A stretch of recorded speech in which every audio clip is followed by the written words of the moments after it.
Os atiradores de elite ucranianos têm se mostrado muito eficazes em sua luta contra os invasores russos. Ajuda o fato de eles terem em mãos o maior rifle de precisão do mundo, um que tem alguns dos abates mais longos já registrados e que pode penetrar a maioria dos tipos de blindagem a longas distâncias por preços mais baixos. Que rifle é esse? Como as forças ucranianas o utilizaram? E o que isso diz sobre o futuro dos atiradores de elite? Vamos dar uma olhada. A guerra mudou drasticamente ao longo dos últimos 3 séculos. O que antes era uma atividade que dependia de fogo em massa para compensar a imprecisão das primeiras armas leves e artilharia, gradualmente se tornou algo mais baseado em precisão, à medida que as armas se tornaram mais precisas a longas distâncias. O surgimento do atirador de elite no final do século XVIII, graças ao advento de canos raiados mais baratos, é um dos melhores exemplos iniciais de mira de precisão na guerra. A demanda por atiradores de elite tem sido alta em conflitos desde a Guerra Revolucionária Americana, onde eles ajudaram a mudar o rumo de batalhas cruciais como a de Saratoga.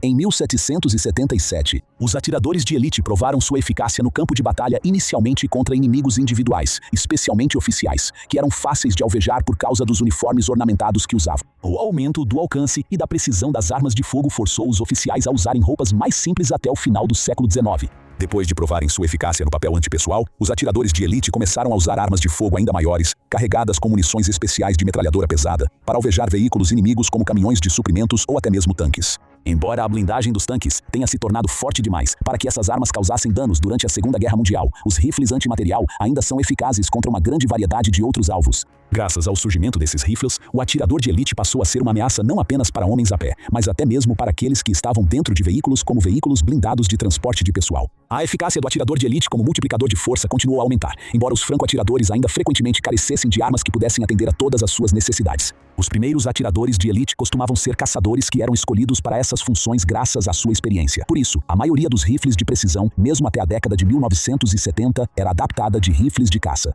Mas essa dinâmica limitava o desenvolvimento do tipo de munição que eles podiam usar. As coisas começaram a mudar na década de 1980. Uma dessas mudanças foi a evolução contínua do função antimaterial cada vez maior do atirador de elite. Foi nessa época que o famoso rifle de precisão americano Barrett, calibre 50, foi inventado por um homem do Tennessee chamado Ronnie Barrett. O uso da munição de metralhadora Browning para essa arma deu ao atirador de elite muito mais alcance e poder, aumentando a diversidade de alvos que podiam ser destruídos. Atiradores de elite dedicados, acostumados a mirar na infantaria inimiga, também passaram a ter uma arma que podia ser usada para atingir veículos. Os métodos de recrutamento e treinamento de snipers também começaram a mudar nessa época. O treinamento típico de snipers em exércitos modernos pode levar um ano ou mais, e a Ucrânia também não era exceção a isso. No entanto, como eles são muito necessários na linha de frente, as escolas de snipers da Ucrânia têm dado aos candidatos um curso intensivo que pode ser concluído em poucas semanas. A guerra na Ucrânia provou que, nesta era de artilharia de precisão e vigilância por drones, os snipers precisam de armas precisas em distâncias cada vez maiores para serem eficazes e garantirem sua sobrevivência.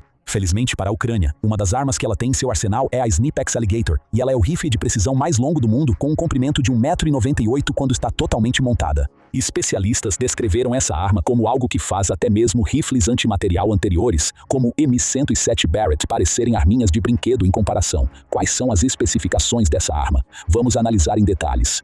A Snipex Alligator é um rifle de produção nacional que fez sua estreia em junho de 2020. O rifle é fabricado por uma empresa chamada Zado, fundada em 1991 em Kharkiv, na Ucrânia.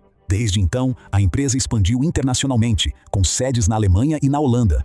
É uma empresa química baseada em nanotecnologia que se especializa em cerâmicas, lubrificantes, aditivos para óleo e combustível, sem falar em armas de fogo. Zado é um fabricante experiente que possui mais de 1.600 itens em sua linha de produtos. 2 deles são os rifles antimaterial Alligator e T-Rex.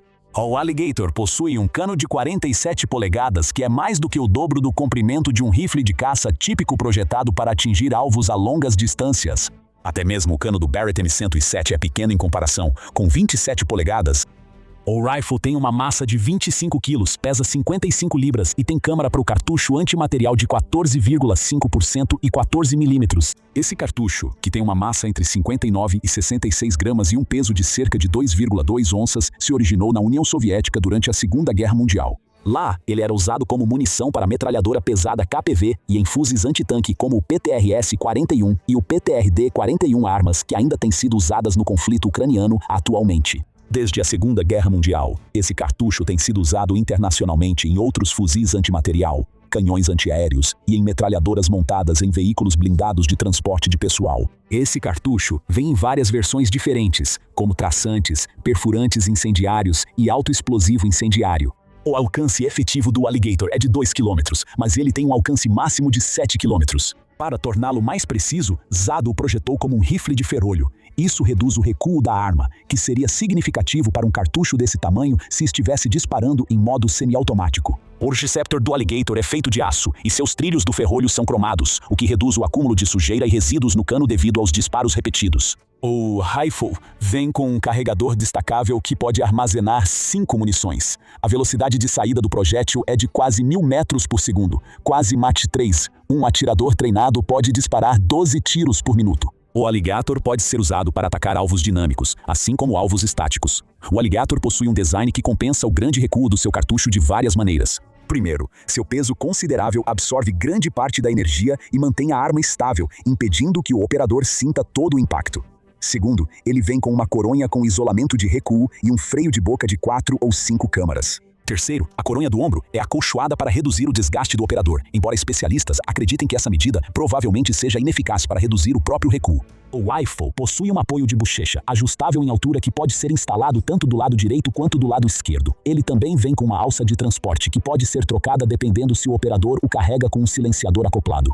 Para facilitar o transporte dessa arma em distâncias maiores, o cano do Alligator pode ser rapidamente destacado do corpo principal. O rifle e o cano podem então ser armazenados lado a lado em um estojo de transporte compacto. Para aumentar sua precisão, o Alligator pode vir equipado com diferentes dispositivos de mira e possui um cano flutuante que se movimenta naturalmente com o recuo. Um bipê dobrável ajustável em 4 posições e um monopé traseiro ajustável também acompanham o rifle, para estabilizá-lo ainda mais durante o disparo. O Jacaré também tem um irmão menor, o Rifle Snipex T-Rex, que é basicamente o mesmo equipamento, mas este possui uma configuração bullpup sem carregador destacável, o que significa que só pode comportar uma munição por vez. Tanto o Jacaré quanto o T-Rex são revestidos com uma tinta especial chamada Cerakote. Embora isso possa parecer trivial, é um atributo importante para a durabilidade deles. Cerakote é um revestimento de tinta cerâmica que oferece proteção aprimorada contra as intempéries. Armas de fogo, revestidas com Cerakote, apresentam menos sinais de desgaste, tornando-se mais resistentes à corrosão e à abrasão. O Cerakote também oferece melhor proteção para a arma quando ela é exposta a produtos químicos potencialmente degradantes, o que significa que pode ser utilizada por mais tempo e em condições mais difíceis antes de precisar de reparo ou substituição. Antes do surgimento do Cerakote, a maneira preferida de proteger armas de fogo contra materiais corrosivos e as intempéries era através de acabamentos em aço inoxidável e aço azulado. Embora isso ajudasse de várias maneiras, o material não resistia bem em condições úmidas, que são comuns em um desdobramento na linha de frente. Para proteger essas armas contra a água, tradicionalmente era necessário o uso de óleo repelente de água. O Cerakote resolve os mesmos problemas que os acabamentos em aço inoxidável e aço azulado resolviam, além de também oferecer proteção contra a água. O revestimento Cerakote pode ser finalizado em diferentes cores, aumentando a capacidade de camuflagem do rifle, um fator crucial para o sucesso de qualquer atirador de elite. No entanto, o revestimento Cerakote não pode ser aplicado por conta própria. É necessário um armeiro treinado para aplicá-lo. Portanto, é provável que os armeiros da Ucrânia estejam aplicando Cerakote no Alligator conforme a missão exige para as tropas que o utilizam. Em janeiro de 2021, o Ministério da Defesa da Ucrânia anunciou que adotaria o Alligator em serviço com base em resultados de testes satisfatórios. Afirmo que o Alligator demonstrou a capacidade de cumprir missões que os rifles de precisão atuais não seriam capazes de realizar, tudo isso controlando o recuo em um nível aceitável. Os rifles começaram a ser colocados em uso em março daquele ano. A chegada ocorreu justamente a tempo de serem empregados em grande número para combater a invasão russa que aconteceu um ano depois. Circulam relatos de que soldados das operações especiais britânicas têm treinado atiradores de elite ucranianos sobre como usar o novo rifle de precisão. Resta saber se isso significa que o Ministério da Defesa britânico está considerando adotar a arma para as Forças Armadas do Reino Unido. Até agora, nenhum país estrangeiro introduziu o Alligator ou o T-Rex em serviço oficial. Não se sabe quantos desses rifles foram empregados na Ucrânia, mas é provável que as Forças de Operações Especiais ucranianas tenham usado muitos deles em missões contra alvos de alta prioridade. Também é provável que haja atiradores de elite armados com ele nas divisões regulares de infantaria na linha de frente. Talvez como um testemunho da sua capacidade de absorver o recuo, algumas das mulheres que servem como atiradoras de elite nas Forças Armadas ucranianas foram vistas usando o Alligator. Uma das imagens mais famosas dessa arma é de uma mulher não identificada, segurando 2 dos rifles na vertical, mostrando como eles são muito mais altos do que ela. O cano, especialmente com o silenciador acoplado, é tão longo que parece ser pelo menos uma cabeça mais alto do que a maioria dos homens que tiraram fotos com ele na posição vertical. O Alligator deixou sua marca nos campos de batalha da Ucrânia em algumas ocasiões notáveis. A arma teria sido usada de forma significativa pela primeira vez na Batalha de Mariupol, entre fevereiro e maio de 2022. Lá, a polêmica Brigada Azov, que foi associada à ideologia neonazista e que Putin usou como elemento em sua propaganda para justificar a guerra, estaria usando o Alligator com efeito mortal contra as forças russas antes que a batalha terminasse na usina de aço da cidade. Em novembro de 2023, um soldado ucraniano chamado Vyacheslav Kowalski estabeleceu um novo recorde para o abate confirmado de maior distância por um atirador de elite enquanto usava o Alligator. Ele abateu um soldado russo a uma distância de 3,8 quilômetros ou 2,5 milhas. Essa eliminação quebrou facilmente o recorde anterior, que havia sido estabelecido por um atirador de elite das Forças Especiais Canadenses no Iraque, em 2017, com um alcance de 3,5 quilômetros. Esse não foi o único feito notável de um Alligator nas mãos de um atirador ucraniano. Infelizmente, não se sabe muito mais sobre esse incidente. Um ano antes, outro atirador ucraniano, cujo nome não é conhecido, usou seu Alligator para eliminar 2 alvos a uma distância de 2,7 quilômetros, 1,8 milhas. Foi relatado como o segundo abate confirmado de maior distância por um atirador de elite na época, atrás apenas do disparo do atirador canadense. Esse incidente é mais conhecido porque existe um vídeo dele. O Escritório de Comunicações Estratégicas das Forças Armadas da Ucrânia publicou esse vídeo no Telegram em 13 de novembro de 2022. No vídeo, um soldado russo é visto caminhando por uma linha de árvores, com um atirador o acompanhando pela mira equipada com visão noturna. Segundo a Popular Mechanics, a mira provavelmente estava com ampliação de 20 vezes. Assim que o soldado russo parou de andar, o atirador disparou uma vez. Cerca de 3 segundos depois, o alvo caiu. Outro soldado russo que correu para ajudar seu companheiro caído também foi alvejado e atingido. O tempo que a bala levou para atingir o alvo, quando comparado com a velocidade de saída conhecida da arma, provavelmente torna o vídeo e o disparo uma demonstração autêntica da habilidade do atirador ucraniano, e não uma peça de propaganda como outras fontes estavam alegando. Apesar dessas façanhas espetaculares contra alvos humanos, o rifle de precisão Alligator foi projetado principalmente para cumprir uma função antimaterial, em vez de mirar em soldados inimigos individualmente. O longo alcance para o qual esse rifle foi projetado garante que atingir alvos humanos específicos será relativamente difícil para os operadores, embora o rifle possa atrapalhar o movimento e as formações da infantaria ao fornecer fogo de assédio a vários quilômetros de distância. O Alligator também pode ser usado para destruir alguns obstáculos que impedem o avanço da infantaria aliada, como construções de madeira ou paredes de concreto. O Alligator é mais adequado para destruir veículos leves, posições fortificadas como abrigos escavados, equipamentos de comunicação, estações de radar, depósitos de munição e combustível, sistemas de defesa aérea e aeronaves em uma pista ou em um hangar. Esses alvos são muito maiores e mais fáceis de atingir a longa distância. Há até relatos de que o fuzil é preciso o suficiente em longas distâncias para atingir helicópteros em voo, embora não haja casos confirmados de tal engajamento. Os alvos materiais que o Alligator foi projetado para destruir são caros. Rifles anti-material como o Alligator e seu primo menor, o T-Rex, portanto, ajudam a Ucrânia a travar uma guerra assimétrica contra seu atacante maior e com mais recursos financeiros. O projétil do rifle pode atingir seu alvo com 23.380 libras, cerca de 12 toneladas de força, mais do que o dobro do que seria disparado por um projétil de metralhadora Browning, calibre .50. Isso é muito mais do que força suficiente para destruir uma parede de blocos de concreto. Qualquer soldado inimigo atingido por um projétil desses seria reduzido a carne moída. De acordo com a Snipex, o rifle pode penetrar uma blindagem de aço de 10 milímetros a uma distância de 1,5 quilômetros. Isso é força suficiente para perfurar a blindagem lateral de veículos blindados russos de transporte de pessoal, como o BTR-80, colocando todos os soldados dentro em perigo. De acordo com o blog Oryx, a Rússia perdeu 1.196 veículos blindados de combate até 19 de fevereiro de 2024. Desses, 802 foram destruídos. Também perdeu 3.435 veículos de combate de infantaria e 397 veículos blindados de transporte de pessoal. Essas estimativas provavelmente são subestimadas porque o Oryx só contabiliza perdas confirmadas visualmente. Não se sabe quantas dessas perdas foram causadas por atiradores de elite ucranianos usando Alligator, mas os defensores da Ucrânia, tendo acesso a uma arma antimaterial poderosa e barata, certamente são responsáveis por parte da destruição que a Rússia enfrentou. Alvos mais levemente blindados, como caminhões de suprimentos, são presas fáceis para o projétil do Alligator. Atiradores de elite ucranianos armados com eles sem dúvida o usaram para interromper as colunas que abastecem as forças russas, aumentando as dificuldades logísticas que os exércitos do Kremlin sofreram durante a guerra. Um vídeo divulgado em 29 de setembro de 2022 demonstra a função antimaterial do Alligator. O vídeo mostrou um atirador de elite ucraniano usando-o para atingir um alvo blindado a uma distância de mais de 2 quilômetros. O alvo no vídeo de baixa qualidade foi identificado como um tanque russo. O atirador acertou o veículo com pelo menos um disparo, com o vídeo sendo cortado logo em seguida. Embora o veículo não tenha sido destruído nem apresentasse sinais de danos significativos, isso demonstrou o alcance em que um operador treinado de Alligator pode disparar com eficácia e o grave perigo que representa para veículos russos com blindagem mais leve. O perigo aumenta quanto mais perto o atirador de elite chega.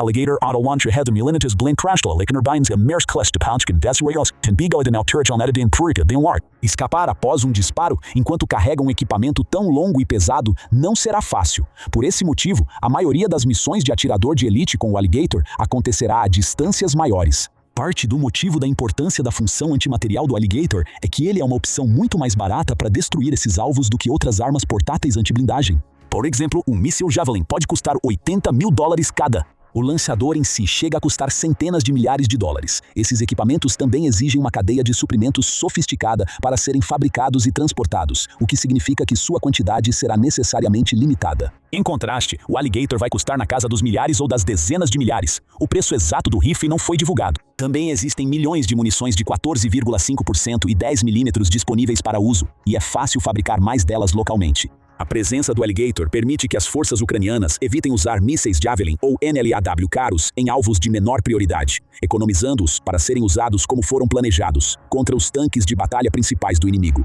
Essa é outra forma pela qual a presença do Alligator auxilia a luta simétrica da Ucrânia contra a Rússia. Por melhor que seja, o Alligator traz perigos para o operador.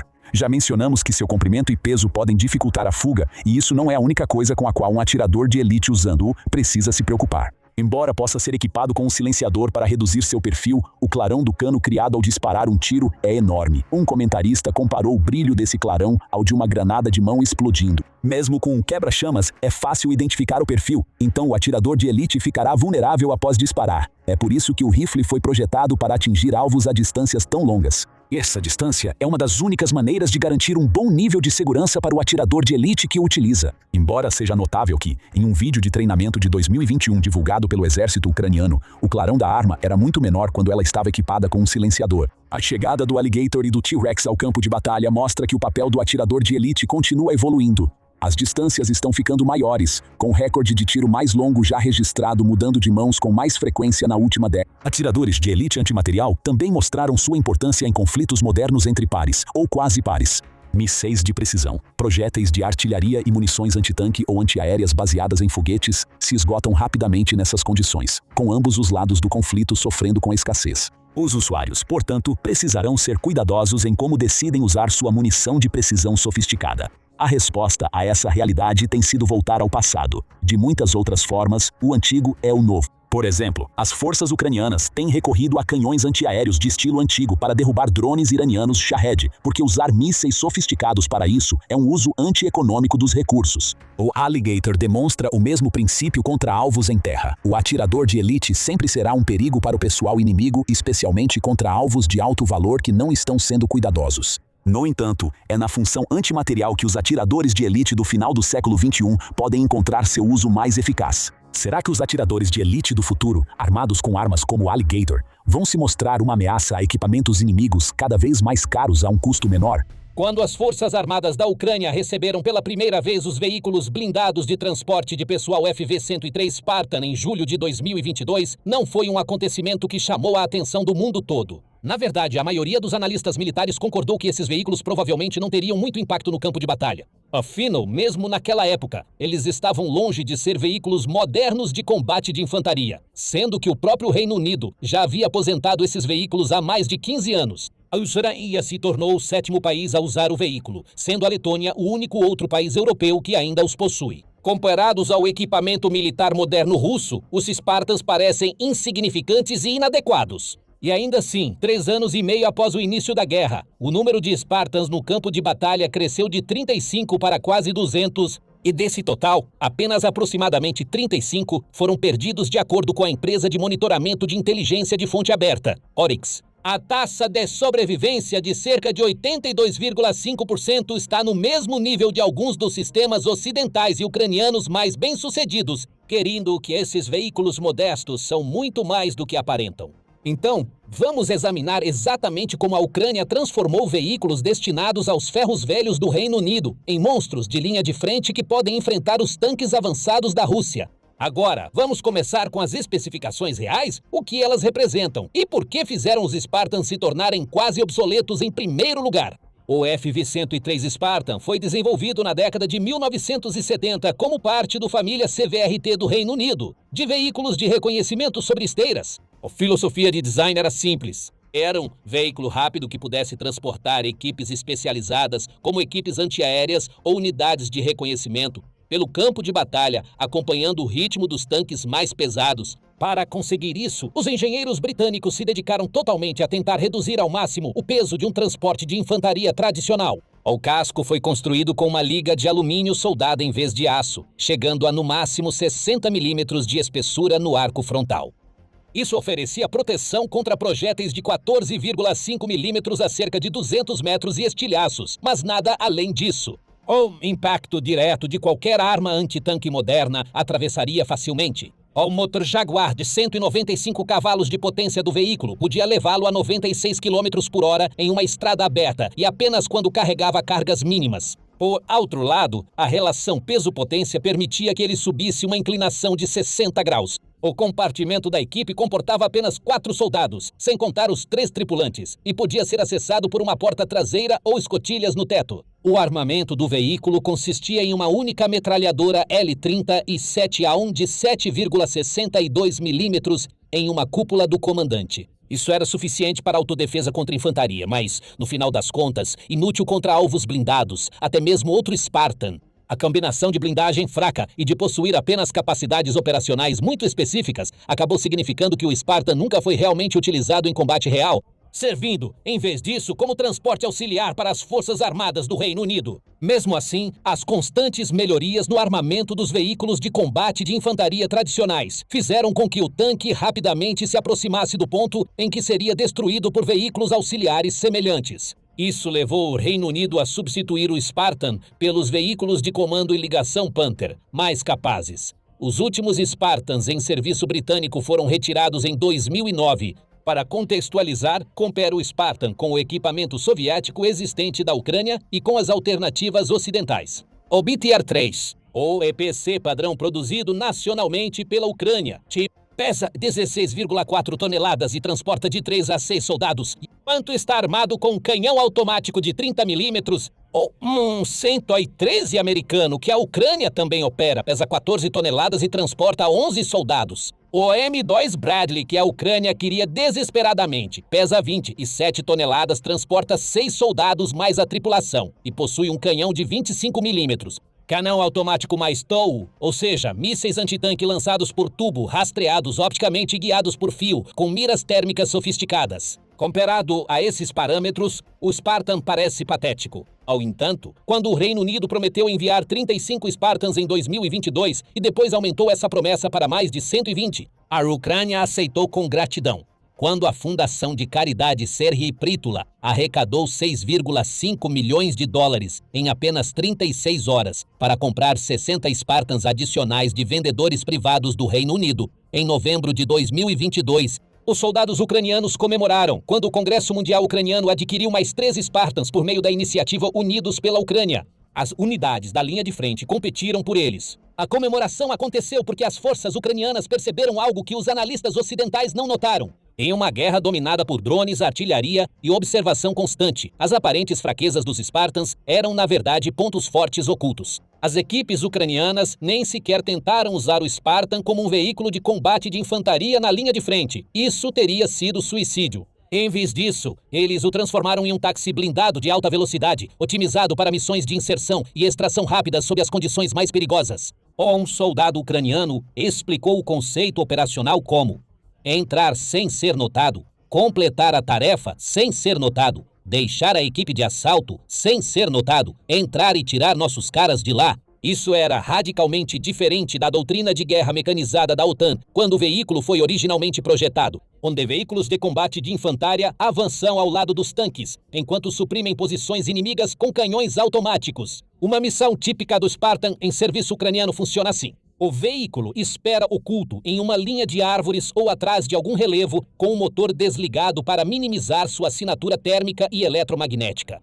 Drones FPV ucranianos fazem o reconhecimento da rota à frente, identificando postos de observação russos, posições de artilharia e operadores de drones. Quando o comandante da missão determina que há uma janela segura, a tripulação do Spartan liga o motor e acelera rapidamente pelo terreno aberto. O objetivo é velocidade e surpresa. A 100 km por hora, o veículo pode percorrer aproximadamente 1,5 km por minuto, reduzindo drasticamente a janela de tempo para as forças russas o avistarem, transmitirem dados de alvo e lançarem contra-ataques. O tamanho compacto que parecia uma fraqueza se tornou uma vantagem. O Spartan é um dos veículos mais estreitos e curtos da sua categoria, com comprimento de menos de 17 pés e uma largura de 8 pés e 2 polegadas. O que significa que ele pode se esconder em posições que exporiam veículos maiores como o BTR-3 ou Bradley. Seu perfil baixo, com pouco menos de 9 pés de altura, dificulta que drones russos o detectem e rastreiem, especialmente quando se move rapidamente por terrenos complexos.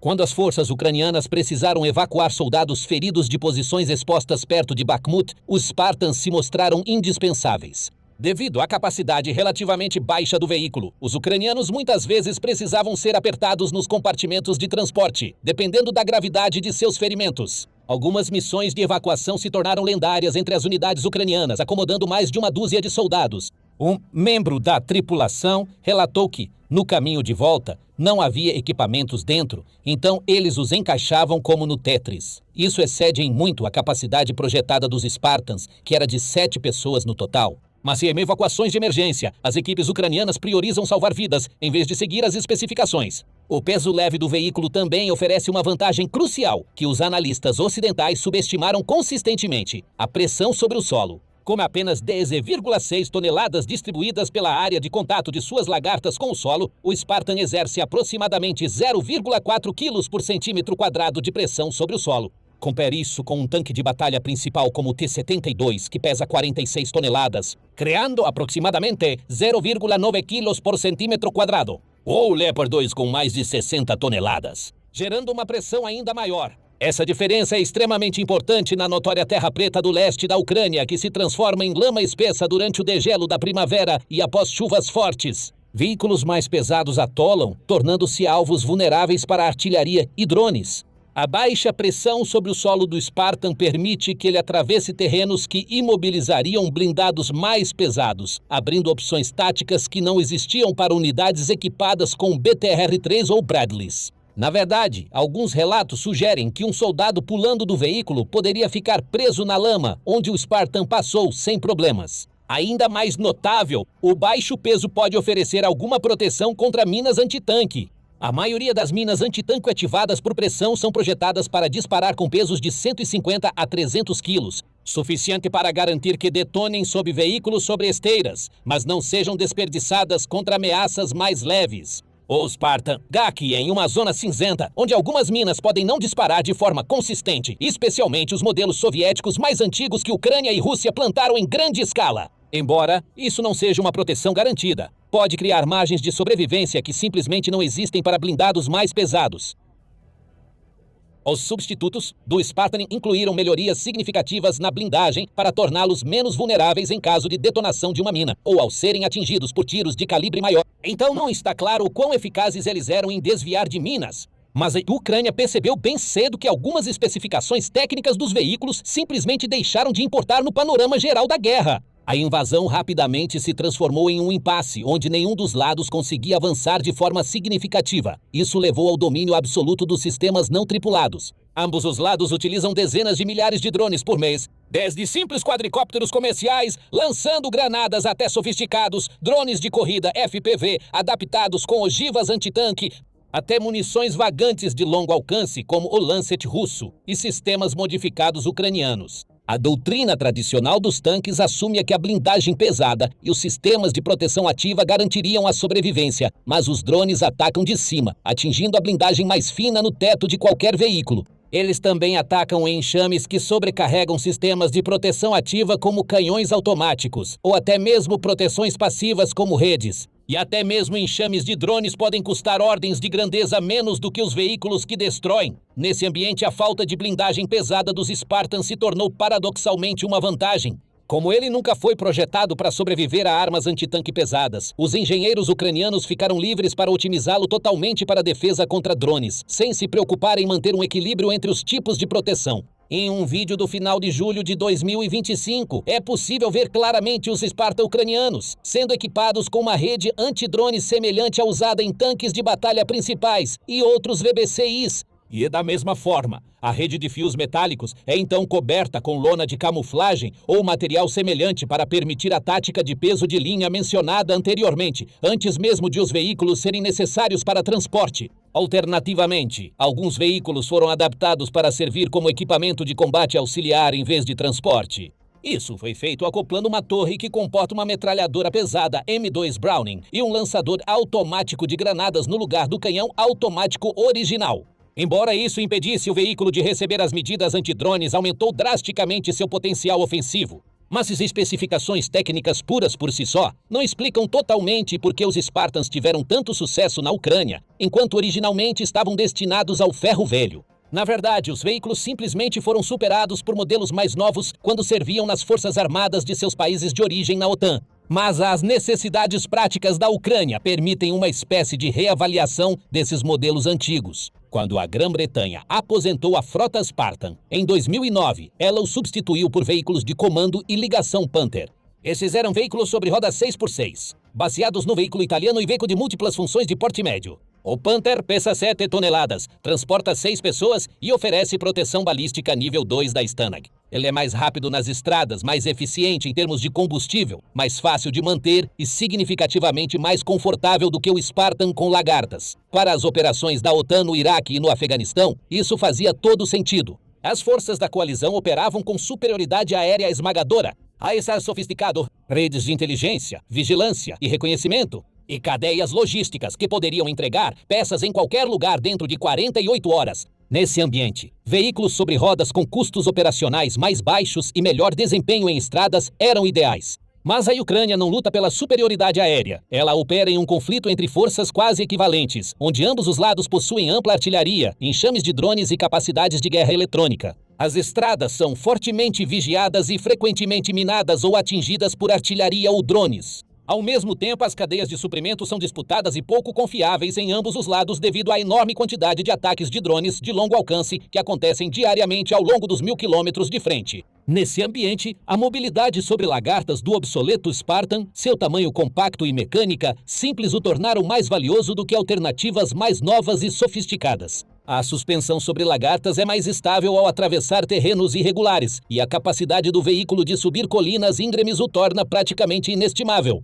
No mesmo tipo de terreno acidentado, salpicado de campos e valas, que domina a linha de frente entre Ucrânia e Rússia em Donbas, as forças ucranianas estão travando uma guerra que se assemelha muito mais à frente oriental da Segunda Guerra Mundial do que aos conflitos para os quais a OTAN se preparou. Nesse contexto, quantidade, facilidade de manutenção e flexibilidade tática importam mais do que a capacidade individual de cada veículo. Os números por si só já dizem muito, já que a Ucrânia recebeu aproximadamente 200 variantes do Spartan por meio de vários canais. Pere isso com o número de outros sistemas ocidentais que eles receberam, aproximadamente 100 variantes do Leopard 2 do 2A, 4 ao 2A6, vindos de vários países da OTAN. 31 tanques M1 Abrams dos Estados Unidos, dos quais a Ucrânia perdeu 27. Cerca de 300 variantes do M113, em sua maioria fornecidas pela Lituânia, de produção da era soviética. 190 Bradley M2 e M3 fornecidos pelos Estados Unidos, com cerca de 40 perdidos ou danificados. A frota Spartan é numericamente significativa o suficiente para equipar várias brigadas.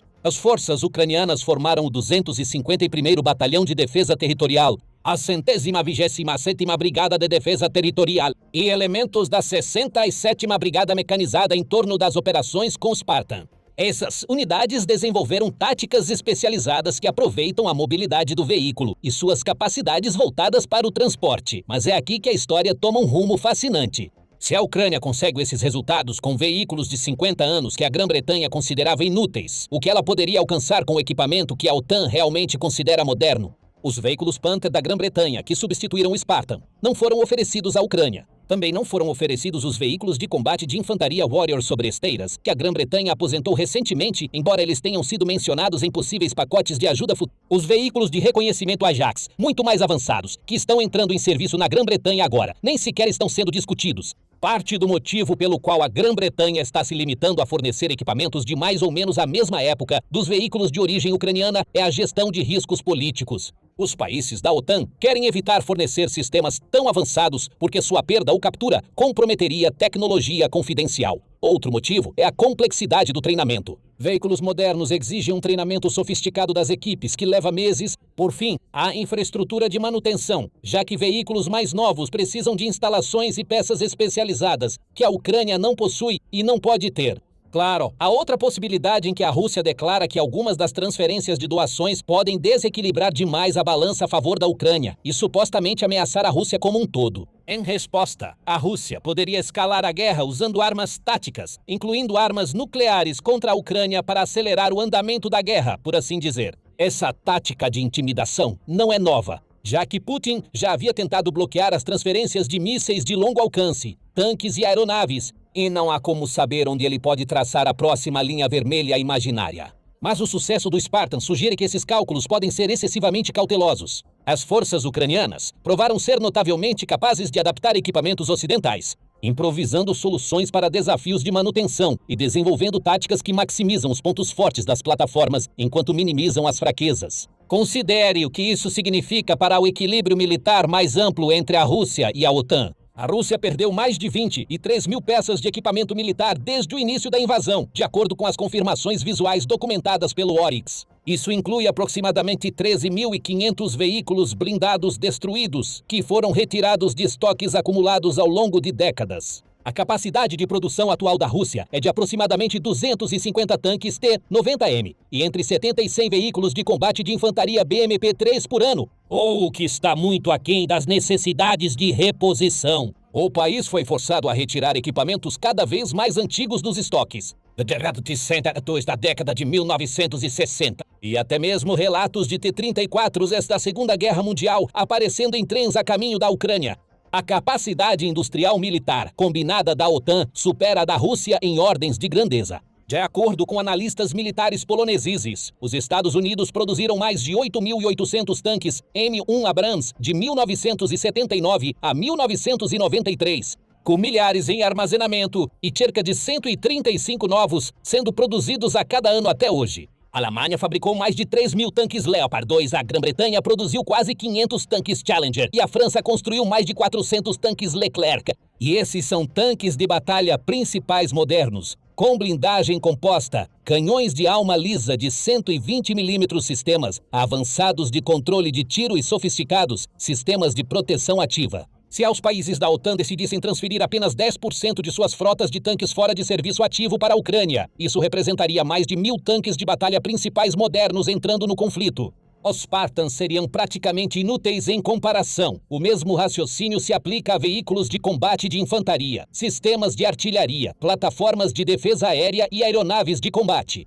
A OTAN tem o equipamento. A questão sempre foi a vontade política. O desempenho dos Spartans demonstra que até mesmo equipamentos ocidentais sucateados, quando empregados corretamente, superam os sistemas russos contemporâneos. Os soldados e engenheiros ucranianos não são realmente inerentemente superiores aos da Rússia, que é possivelmente um dos fornecedores militares mais experientes do hemisfério oriental.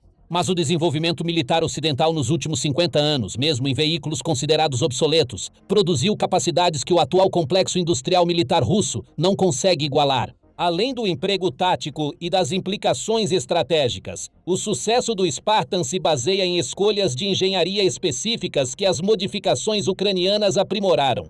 Especificamente, a M2 Browning oferece um poder de fogo dramaticamente melhorado contra a infantaria, veículos leves e posições fortificadas. Com um alcance efetivo máximo de pouco mais de 1 milha, ela permite que as equipes do Spartan atinjam alvos que seriam inalcançáveis com a arma original de 7,62 mm. O lançador de granadas MKD-19 estende essa capacidade ainda mais, chegando a 1,37 milhas. disparando munições de fragmentação altamente explosivas, que podem suprimir posições inimigas ou perfurar veículos menos blindados. No entanto, essas armas apresentam uma desvantagem significativa. Ao contrário do L-37A original, que podia ser disparado de dentro do veículo, o M2 e o MK-19 exigiam que o atirador se expusesse acima da torre. As equipes ucranianas resolveram isso adicionando escudos de blindagem improvisados ao redor dos suportes das armas, como placas de aço soldadas que protegem contra disparos de armas leves e estilhaços, permitindo que o atirador opere a arma.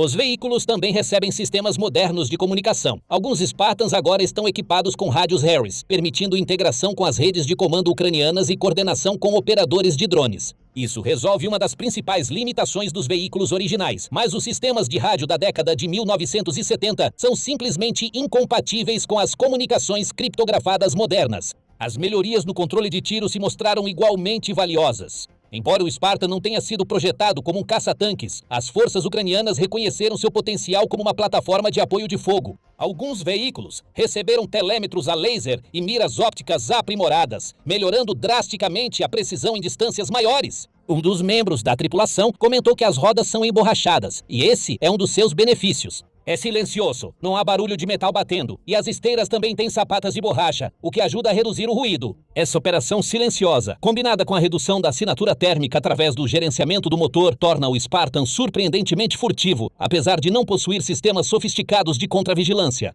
Em um ambiente dominado por ópticas térmicas e sensores acústicos, operar de forma silenciosa oferece vantagens cruciais durante missões de inserção e extração. Talvez o mais importante seja que o Spartan é mecanicamente simples, o que significa que as equipes ucranianas podem realizar a maior parte da manutenção em condições de campo. Quando uma esteira quebra, eles a substituem. Quando o motor superaquece, eles trocam as linhas de refrigeração. O veículo não exige computadores de diagnóstico especializados nem componentes eletrônicos difíceis de encontrar. É isso com o Bradley, que possui um motor diesel turboalimentado complexo, transmissão automática, sistema digital de controle de tiro e computadores integrados de gerenciamento de campo de batalha. Quando um Bradley quebra na Ucrânia, muitas vezes é necessário transportá-lo para instalações de manutenção especializadas, com técnicos treinados e equipamentos de diagnóstico proprietários. Essa vantagem de manutenção se acumula com o tempo. Após meses de operações, a taxa de prontidão operacional da frota de Bradleys cai à medida que os veículos acumulam pequenas falhas que não podem ser corrigidas em campo. A frota de Spartans mantém uma disponibilidade maior porque as equipes podem resolver os problemas imediatamente, em vez de esperar por suporte especializado. O sucesso do programa Spartan da Ucrânia também revela como a economia de aquisição militar mudou ao longo do tempo entre as regiões. Mais especificamente, as Forças Armadas Ocidentais buscaram anteriormente plataformas cada vez mais sofisticadas, assumindo que a superioridade tecnológica proporcionaria vantagens decisivas em qualquer conflito. Isso levou a sistemas como o caça F-35 custando $100 milhões por aeronave, o contrato torpedeiro da classe Zumwalt a $7,5 bilhões por navio e o programa Future Combat Systems, que foi cancelado após gastar $18 bilhões sem colocar um único veículo operacional em campo. A lógica parece sólida. Tecnologia avançada multiplica a eficácia em combate, então investir nos melhores sistemas produz a capacidade militar ideal. Mas a experiência da Ucrânia sugere que essa lógica se desfaz em uma guerra convencional de alta intensidade. O problema não é que os sistemas avançados não tenham capacidade, já que o Bradley é indiscutivelmente mais capaz que o Spartan em quase todos os aspectos mensuráveis. Sistemas avançados simplesmente não podem ser produzidos, mantidos ou empregados em quantidades suficientes para fazer diferença quando as taxas de desgaste são altas. Considere, por exemplo, uma conta simples. Se um Bradley custa $4,35 milhões, o custo unitário aproximado dos pedidos recentes do exército do EUA, e um Spartan reformado custa aproximadamente $50 mil, que é o preço que fundações de caridade ucranianas pagaram a vendedores privados do Reino Unido, você pode colocar 87 Spartans em campo pelo custo de um Bradley. Agora, suponha que ambos os veículos tenham taxas de sobrevivência semelhantes nas condições ucranianas, o que parece ser aproximadamente verdade com base nos dados de perdas disponíveis. Mesmo que o Bradley seja 3 vezes mais eficaz por veículo, e mesmo isso é discutível no ambiente saturado de drones. A frota Spartan oferece 22 vezes mais veículos operacionais pelo mesmo investimento. Isso naturalmente permite que o veículo mais barato seja mais versátil e utilizável em situações reais de combate. Os comandantes ucranianos podem enviar Spartans em missões arriscadas que seriam um risco inaceitável para os estoques limitados de Bradley. Eles podem posicionar os Spartans em áreas avançadas onde o reforço rápido é mais importante do que a capacidade individual do veículo. Isso sugere que os militares ocidentais deram ênfase excessiva à capacidade de cada plataforma em detrimento da sobrevivência, manutenção e quantidade da frota. Em operações de contra-insurgência contra adversários tecnologicamente inferiores. Isso não importava, já que ter o melhor veículo absoluto valia o custo financeiro quando você podia dizimar a oposição sofrendo perdas mínimas de equipamento ou de pessoal. Mas contra adversários quase equivalentes com armas sofisticadas, quantidade e disponibilidade podem importar mais do que melhorias marginais de capacidade. A história do Spartan, assim como muitas outras, reforça ainda mais a narrativa de que a guerra na Ucrânia não é um conflito entre tecnologias militares de ponta, onde vantagens marginais decidem batalhas. É uma luta de desgaste onde sustentabilidade, adaptabilidade e vontade determinam os resultados. Nesse ambiente, uma caixa de alumínio de 1978 sobre esteiras se torna um monstro de linha de frente. Não por eletrônicos sofisticados ou armas avançadas, mas sim pelo uso inteligente. A adaptação rápida e a engenhosidade dos soldados que se recusam a deixar essas caixas caírem no esquecimento. Como disse um membro da tripulação ucraniana, aquilo foi feito em outra era para outra guerra, mas de alguma forma serve para esta guerra também. Porque quando a missão é sobreviver, a confiabilidade importa mais do que melhorias modernas. A Ucrânia deveria perder o controle dos céus. Em menor número, com menos armas e equipada com jatos soviéticos antigos, esperava-se que sua força aérea colapsasse em poucos dias quando a Rússia invadiu. Em vez disso, a Ucrânia conseguiu uma reviravolta impressionante, não igualando a Rússia avião por avião, mas construindo um novo tipo de poder aéreo do zero. Uma rede nacional de drones, armas caseiras, caças ocidentais adaptados mais rápido do que qualquer um imaginava ser possível. E agora, em 2025, esse poder aéreo finalmente está quebrando a espinha dorsal da Rússia. Vamos mergulhar em como a Ucrânia se transformou de um azarão preso ao chão a um gigante aéreo em ascensão, reescrevendo as regras da guerra ao longo do caminho. Pode parecer surpreendente, mas quando a União Soviética colapsou em 1991, a Ucrânia herdou a terceira ou quarta maior força aérea do mundo, dependendo de quem você pergunta. Dividida entre dois ramos, separados do antigo exército soviético, a Força Aérea e as Forças de Defesa Aérea. No início, como nação independente, eles tinham 2.000 aeronaves, incluindo caças, bombardeiros estratégicos e sistemas de apoio sofisticados. Todos eles o auge da tecnologia soviética, embora do final dos anos 1980. Ainda assim, em termos de números, apenas os EUA, a Rússia e a China estavam à frente em poder aéreo, embora a posição da China fosse debatível. Mas, como tantas outras forças armadas pós-soviéticas, a Força Aérea da Ucrânia foi vítima de décadas de negligência, cortes no orçamento e da dolorosa realidade de manter equipamentos complexos da era soviética sem o apoio russo. Quando chegaram os anos 2010, a Ucrânia havia entregue, vendido ou devolvido 60% de suas aeronaves. Tudo isso foi um esforço para pagar as dívidas crescentes do país ou cumprir acordos de não agressão com ninguém menos que a Rússia, conhecidos como Memorando de Budapeste, que também incluía a devolução de reservas substanciais de ogivas nucleares deixadas na Ucrânia pela Rússia após o colapso da União Soviética. Esses mesmos acordos acabariam sendo quebrados de qualquer forma em 2014. Naquele momento, a Ucrânia tinha cerca de 200 aeronaves de combate em serviço ativo em sua frota e havia feito progressos insignificantes na atualização delas em relação às configurações da década de 1990. A liderança da Força Aérea da Ucrânia rapidamente reconheceu que a maioria dos caças do país se tornaria inviável até 2030. Uma admissão sóbria que prenunciava a situação desesperadora que a Ucrânia enfrentaria quando a Rússia lançasse sua invasão em grande escala. As sementes da atual transformação do poder aéreo da Ucrânia foram, na verdade, plantadas muito antes do que a maioria das pessoas imagina. Quando a Rússia anexou a Crimeia em 2014 e iniciou sua guerra híbrida no leste da Ucrânia, os líderes militares ucranianos entenderam que estavam enfrentando uma ameaça existencial que exigia mudanças fundamentais. O esforço da Ucrânia para conter os movimentos separatistas impulsionados pela Rússia dentro do país também levou à perda de praticamente metade de sua força aérea existente em apenas um ano, reduzindo o tamanho de sua frota de aeronaves para pouco mais de 200. Foi uma das maiores perdas de equipamentos da Força Aérea em tempos de guerra do século XXI até então. Além disso, o restante da frota estava ou danificado ou em vários estados de deterioração, o que levou a várias rodadas de revisões e tentativas de montar aviões e helicópteros funcionais a partir de peças recuperadas. Após a invasão russa de 2014, a Força Aérea Ucraniana iniciou um esforço improvisado para colocar o maior número possível de jatos em condições de voo e convocou o máximo de reservistas da Força Aérea na tentativa de deixar a UAF o mais pronta para o combate possível. Mais importante ainda, essa crise marcou o início da guinada da Ucrânia em direção aos métodos de treinamento da OTAN e ao pensamento militar ocidental, o que mais tarde seria parcialmente responsável pelo seu sucesso na guerra. Quando 2020 chegou, os melhores recursos da Força Aérea da Ucrânia eram 2 brigadas de caças com efetivo reduzido, compostas por aproximadamente 50 Su-27 Flanker equivalentes equivalentes ao F-15C dos Estados Unidos. Cerca de 30 deles estavam operacionais no início de 2025. A situação era ainda mais desafiadora ao considerar que a Ucrânia não tinha capacidade-chave de defesa aérea, como alerta aéreo antecipado e controle, aviões-tanque de reabastecimento aéreo, terminais de enlace de dados digitais para conectar esses sistemas, munições inteligentes modernas, mísseis de cruzeiro lançados do ar ou pods de reconhecimento e designação de alvos. Não se tratava apenas de ter aviões antigos. A Ucrânia não tinha categorias inteiras de capacidades que forças aéreas modernas consideram essenciais.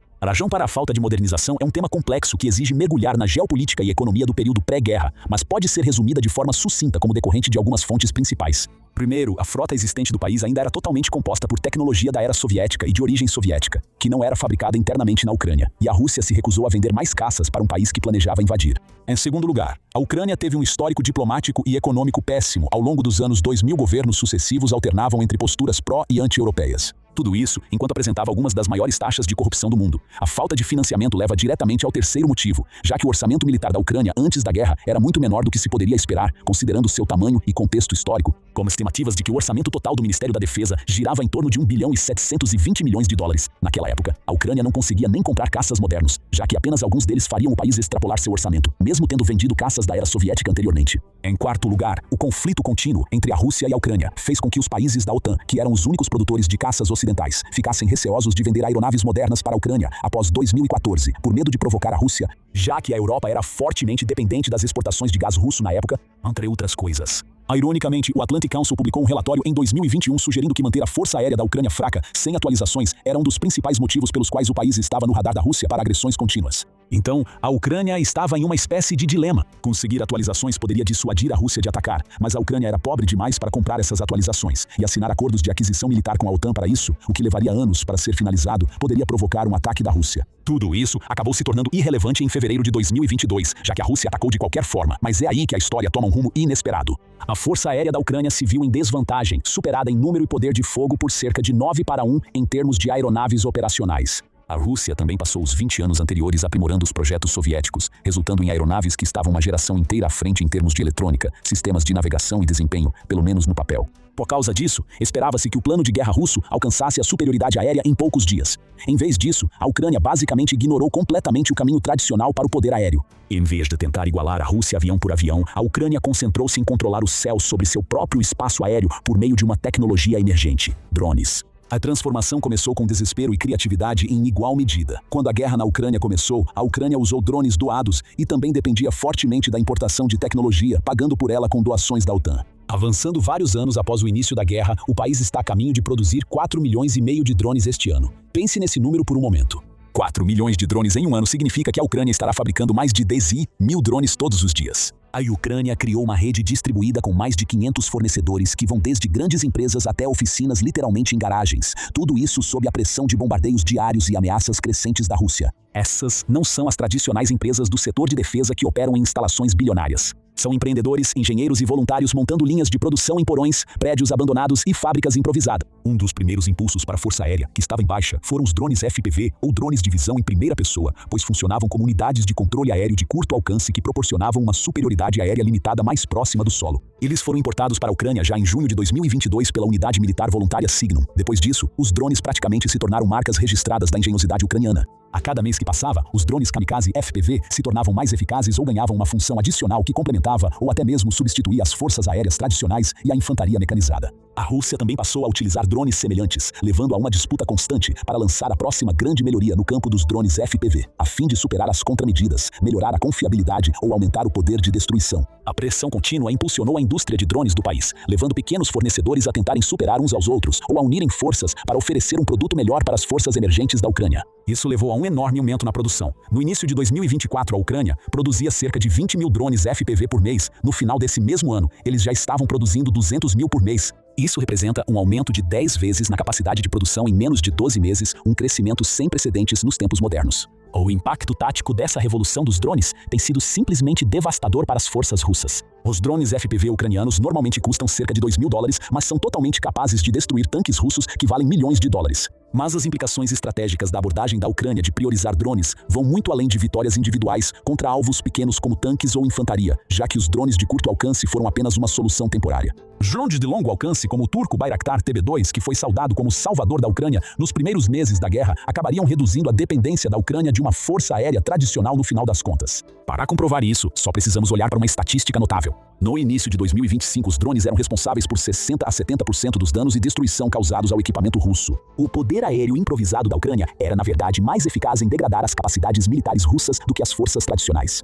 Isso se deve em grande parte ao fato de a Ucrânia conseguir expandir sistematicamente o alcance geográfico de suas operações, criando uma série de marcos importantes que, progressivamente, levaram a guerra para dentro do território russo. Os primeiros drones ucranianos de longo alcance, como o UJ-22, podiam inicialmente atingir alvos a até 800 km de distância. Um alcance que permitia ataques a instalações militares próximas à fronteira russa, mas deixava a maior parte da infraestrutura estratégica da Rússia fora do alcance ucraniano. Em 2024, os engenheiros ucranianos ampliaram esse limite para mais de 960 km, permitindo ataques a alvos localizados no interior do território russo, tradicionalmente considerado seguro. Isso permitiu que a Ucrânia lançasse ataques persistentes contra depósitos de munição ou linhas de suprimento vitais que iam do norte e leste do país até as linhas de frente. Além disso, isso significava que Moscou agora estava ao alcance de ataques de longo alcance, e ataques realizados no final de agosto e setembro na região da capital geraram grande repercussão entre os oficiais da OTAN. O fato de a Ucrânia conseguir ameaçar diretamente a capital russa deu à OTAN o incentivo para permitir o uso de doações de mísseis caros e devastadores de longo alcance fora do território ucraniano. De repente, a perspectiva de enviar mísseis Taurus alemães para a Ucrânia significava que eles agora poderiam atingir infraestruturas reforçadas vitais, como pontes e abrigos, já que o Taurus é uma das poucas armas capazes de perfurar alvos fortificados. Na prática, cada avanço nas capacidades de drones da Ucrânia dava à OTAN confiança de que estava investindo na Ucrânia como uma forma de derrotar diretamente a Rússia, e não apenas ganhando tempo. Mas o verdadeiro avanço veio quando o presidente ucraniano Volodymyr Zelensky revelou, em 2025, que drones produzidos nacionalmente agora poderiam ser operados a uma distância de 2.000 km ou 1.242 milhas,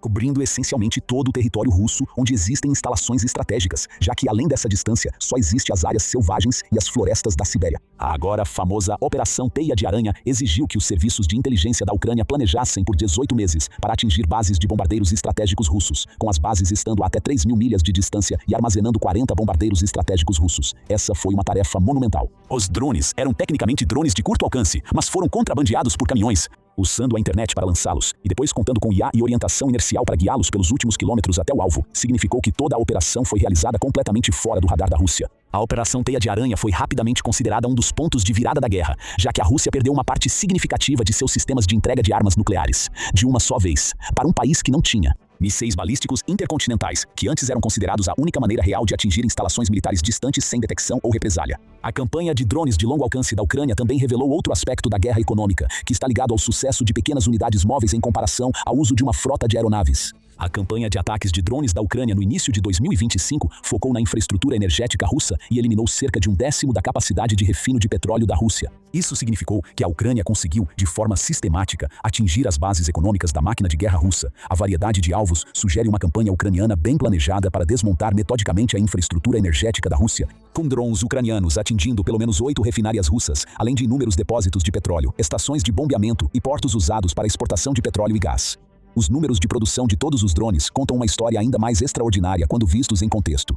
Em 2023, a Ucrânia produziu cerca de 800 mil drones em todas as categorias. Em 2024, esse número aumentou para 2 milhões de drones. Mas as projeções da Ucrânia para 2025 previam a produção e aquisição de mais de 5 milhões de drones dentro desse ano, sugerindo mais que o dobro do crescimento anual de uma indústria que basicamente está sendo criada do zero. Para colocar isso em perspectiva, a aquisição de mísseis pela OTAN normalmente envolve apenas centenas de unidades por ano ou milhares em anos excepcionais. A diferença de escala é uma mudança de paradigma fundamental, passando da fabricação de precisão de sistemas caros para a produção em massa de armas descartáveis, mas altamente eficazes. A integração da inteligência artificial em sistemas de longo alcance representa um salto quântico nas capacidades de guerra. Durante operações de bombardeiros estratégicos, drones que perdem o contato com os operadores ucranianos automaticamente mudam para navegação guiada por IA ao longo de rotas pré-programadas. Ao alcançar seus alvos designados, os sistemas de IA identificam tipos específicos de aeronaves, calculam os ângulos de ataque ideais e acionam cargas explosivas sem intervenção humana. Esse nível de complexidade significa que os drones ucranianos podem completar missões estratégicas com supervisão mínima, reduzindo significativamente os custos operacionais e os riscos de cada ataque.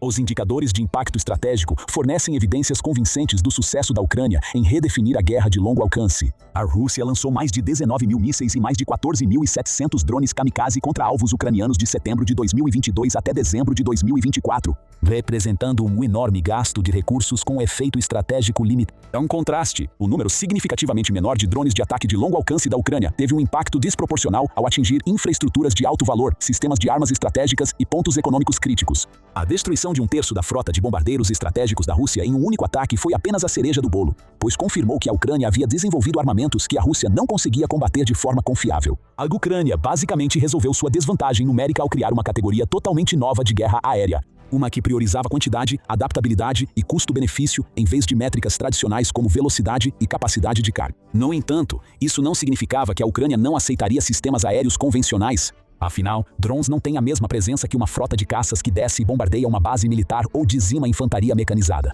Enquanto a Ucrânia revolucionava a guerra com o uso de drones, também ganhou tempo suficiente, presença na mídia e boa vontade diplomática para influenciar a OTAN a fornecer pacotes de doação mais robustos. A OTAN finalmente cumpriu o prometido em 2024 com o primeiro envio de F-16s vindos dos Países Baixos, Noruega e Dinamarca. Os pilotos ucranianos passaram meses treinando tanto dentro do país quanto no exterior para se familiarizarem com os novos sistemas, enquanto os próprios caças fizeram seus primeiros voos a partir de aeródromos ucranianos em agosto de 2024. O F-16 Fighting Falcon rapidamente se tornou a pedra angular das renovadas forças aéreas da Ucrânia. Mesmo que essas não fossem aeronaves de ponta pelos padrões contemporâneos, os aviões que a Ucrânia recebeu da OTAN foram fabricados nas décadas de 1980 e 1990 e passaram pela chamada modernização de meia-vida, ou MLU, antes de serem considerados para combate. Descomissionamento completo por parte de seus países de origem. Apesar da idade, essas aeronaves trouxeram capacidades que a frota ucraniana da era soviética simplesmente não conseguia igualar. Por exemplo, os pods de contramedidas eletrônicas IN/AUK-131 do F-16 se mostraram inestimáveis. Esses sistemas embaralhavam e confundiam os radares russos criando sombras, ecos ou imagens falsas, o que tornava muito mais difícil mirar nas aeronaves.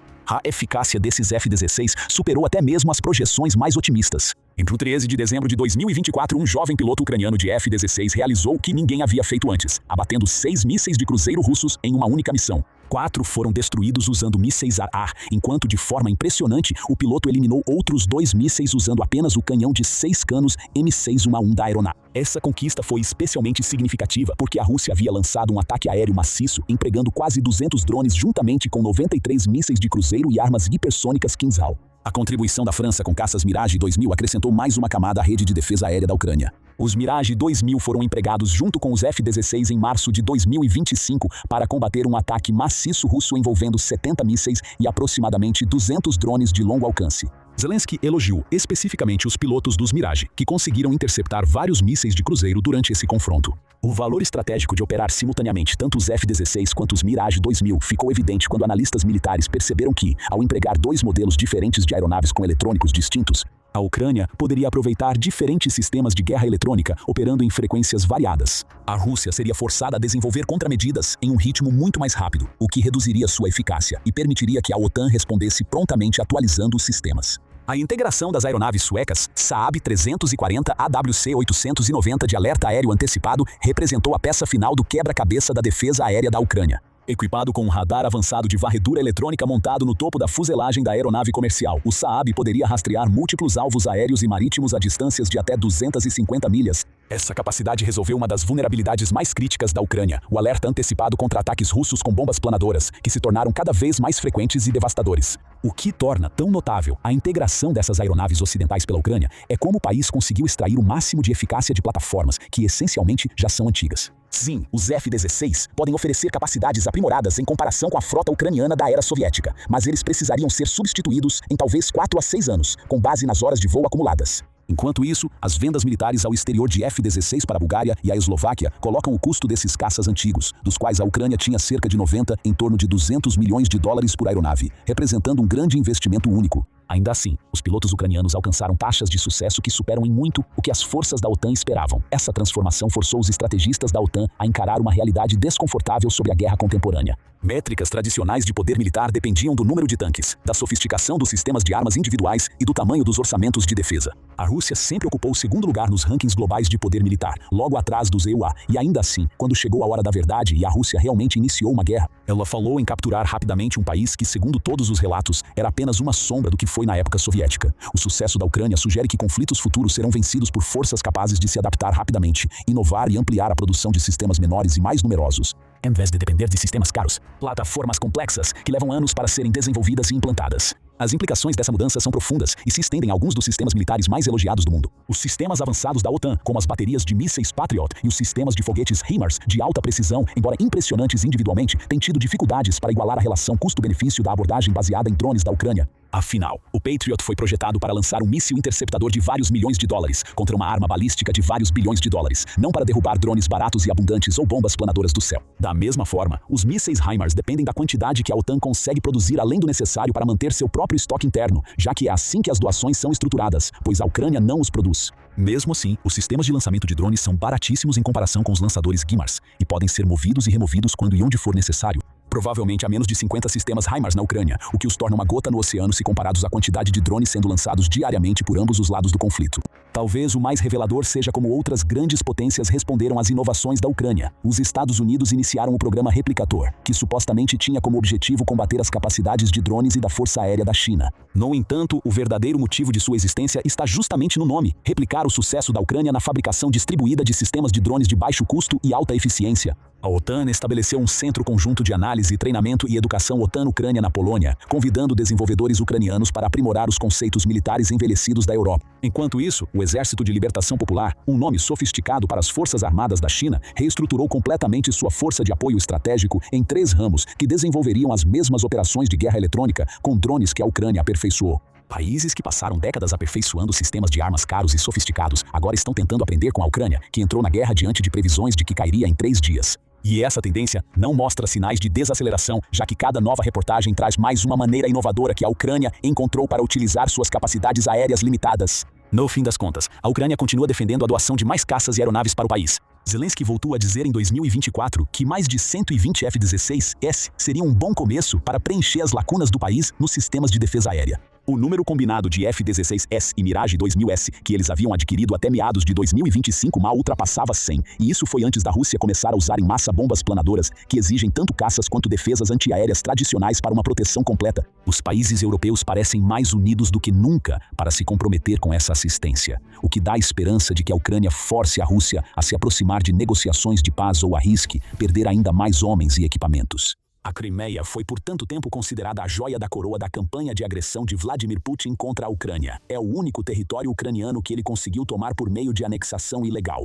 E é a península da qual ele achava que a Rússia poderia causar danos imensos quando lançou sua guerra total contra a Ucrânia. Danos imensos estão sendo causados, mas não pela Rússia. No espaço de 2 semanas, a Ucrânia fez chover fogo sobre a Crimeia, destruindo alguns dos ativos militares mais vitais da Rússia. Putin perde tudo e está cada vez mais perto de perder a própria Crimeia. Putin vai se sentir como se tivesse visto um fantasma.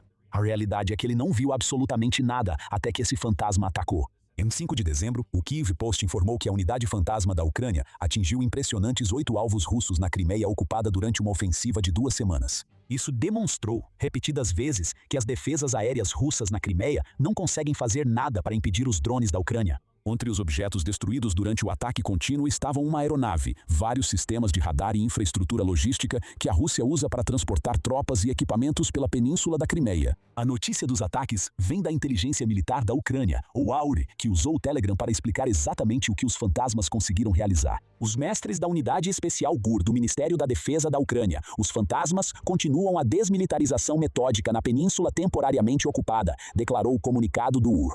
Nas últimas 2 semanas, 8 ataques precisos à infraestrutura militar dos ocupantes foram realizados. 8 ataques bem-sucedidos em 2 semanas não são apenas dolorosos para Putin, são humilhantes. Isso mostra a ele e ao resto da Rússia que o domínio russo sobre a Crimeia está longe de ser absoluto. Uma península que a Rússia deveria ser capaz de controlar a ponto de suas forças poderem usar a Crimeia para enviar tropas e equipamentos em massa para a Ucrânia, acabou se tornando um alvo. E esse alvo não é mais difícil para a Ucrânia atingir. Tudo que a Rússia tem na Crimeia agora está ao alcance dos drones ucranianos e dos mísseis desenvolvidos no próprio país, e não há nada que Putin possa fazer a respeito. Por mais sigiloso que o AUR geralmente seja, ele não queria dar a Putin nenhuma oportunidade de mentir para escapar dessa situação. A Rússia pode querer afirmar que a Ucrânia está contando um monte de mentiras. No entanto, os fantasmas fizeram o trabalho que o UR diz que fizeram, e eles podem provar isso com imagens compartilhadas na postagem do GUR no Telegram. Com pouco mais de 1 minuto de duração, o vídeo é acompanhado por música e mostra repetidamente as imagens capturadas pelos drones da Ucrânia enquanto eles se dirigem aos seus alvos. Vemos cúpulas sendo atingidas, infraestruturas sem defesa com drones se aproximando. Diversas vezes os drones da Ucrânia acertam diretamente estações de radar, aeronaves e vários outros alvos. Às vezes, vemos até as consequências, como 1 ou 2 segundos de imagens de um alvo destruído momentos depois de vermos os drones da Ucrânia atingindo o alvo em cheio. A Rússia ainda pode tentar afirmar que nada aconteceu. Pode até tentar usar a velha desculpa dos destroços de drones se as pessoas não acreditarem que nada aconteceu. Mas esse vídeo de 1 minuto mostra como parece ter se tornado fácil para a Ucrânia atingir alvos na Crimeia e como as defesas aéreas russas são mínimas. Em nenhuma das imagens vemos balas ou mísseis sendo disparados contra os drones da Ucrânia. Todas as vezes, há um caminho livre até o alvo para um acerto direto. Falando em acertos, vamos analisar mais a fundo o que os fantasmas destruíram durante suas 2 semanas de ação. É uma longa lista de alguns dos equipamentos mais importantes que a Rússia mantém estacionados na Crimeia. A Haro compartilhou a lista básica em sua postagem no Telegram, afirmando que a Ucrânia conseguiu atingir um bombardeiro de linha de frente Su-24, além de uma antena em uma cúpula radiotransparente. A Rússia também perdeu um veículo aéreo não tripulado Orion, que parece ser a aeronave destruída vista no vídeo da GUR.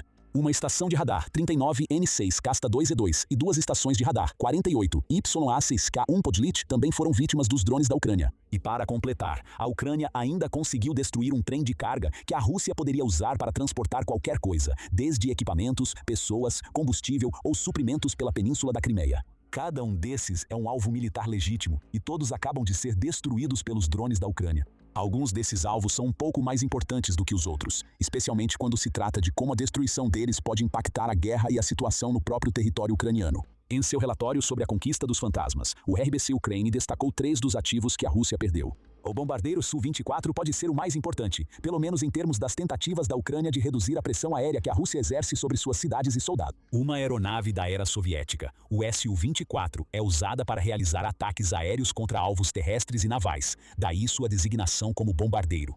A Ucrânia mal tem uma marinha digna de nota, o que significa que a Rússia tem usado seus Su-24 para atacar alvos em terra. A RBC Ukraine diz que a aeronave é capaz de disparar tanto mísseis quanto bombas, e a Ucrânia teria ficado muito satisfeita em eliminar ambas as ameaças com a destruição deste Su-24. No quesito mísseis, a Military Factory informa que os Su-24 podem disparar uma grande variedade de mísseis à superfície, incluindo os Ka-23 e Ka-28 da Rússia, Sh-25 Ka-58, Ka-59 e Ka-29. Alguns desses são mísseis antirradares, mas todos têm potencial para causar estragos na infraestrutura das cidades da Ucrânia. O veículo também afirma que o Su-24 é um jato capaz de transportar armas nucleares. Além disso, ele é grande o suficiente para carregar e lançar bombas Kab-500, o que nos leva ao segundo item que a Ucrânia teria ficado muito feliz em tirar da equação, as bombas planadoras. Durante boa parte da segunda metade da guerra, a Rússia tem convertido seus enormes estoques de bombas burras, KB em bombas planadoras usando kits especiais. Esses kits estendem asas, que permitem que as bombas literalmente planem por várias dezenas de milhas até o alvo, guiadas por sistemas de navegação por satélite durante o processo.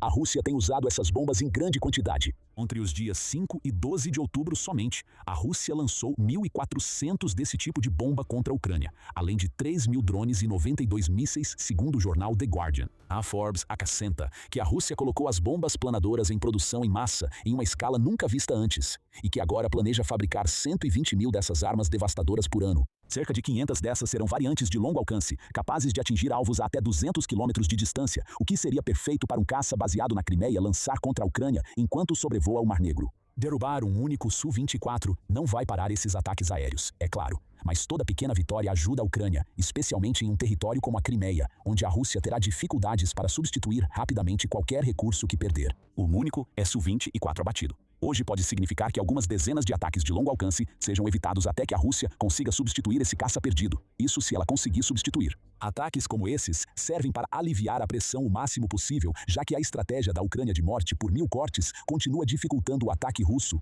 Passando da defesa contra os ataques da Rússia para uma futura ofensiva ucraniana, o RBC Ukraine também destaca os 2 sistemas de radar que os fantasmas destruíram durante suas 2 semanas de destruição. O sistema Podlet que mencionamos anteriormente é um sistema de radar que a Rússia conecta aos seus sistemas de mísseis superficiais S-300V ou SAM. O radar desempenha um papel relativamente simples, pois detecta e rastreia alvos aéreos que se aproximam. Esses dados são transmitidos para o S-300 que dispara o míssil contra os alvos. Você já pode imaginar por que destruir um Podlet é uma grande vitória para a Ucrânia. Sem esse sistema de radar, qualquer defesa aérea S-300 que estivesse conectada ao Podlet agora está operando às cegas. Eles não têm informações sobre o que a Ucrânia está enviando para a parte do espaço aéreo da Crimeia onde o Podlet foi perdido, o que abre caminho para que a Ucrânia lance ainda mais drones e mísseis. Talvez seja por isso que vimos tão pouca resistência contra os drones da Ucrânia no vídeo do UR. Se os fantasmas derrubaram o Podlet primeiro, e é provável que tenham feito isso, então qualquer defesa aérea que a Rússia tenha estacionado na Crimeia teria se tornado inútil. Depois, há a estação de radar Casta 2 e -2. Ela tem uma função semelhante à do Podlet, embora esta seja uma estação de radar de varredura circular que pode detectar, rastrear e até identificar alvos aéreos. Ela até se especializa em rastrear alvos voando em baixas altitudes, o que descreve bem os drones da Ucrânia. Voo próximo ao solo dificulta muito que as defesas aéreas russas detectem os drones da Ucrânia, como explicado em um relatório russo de dezembro de 2023 compartilhado pela Forbes.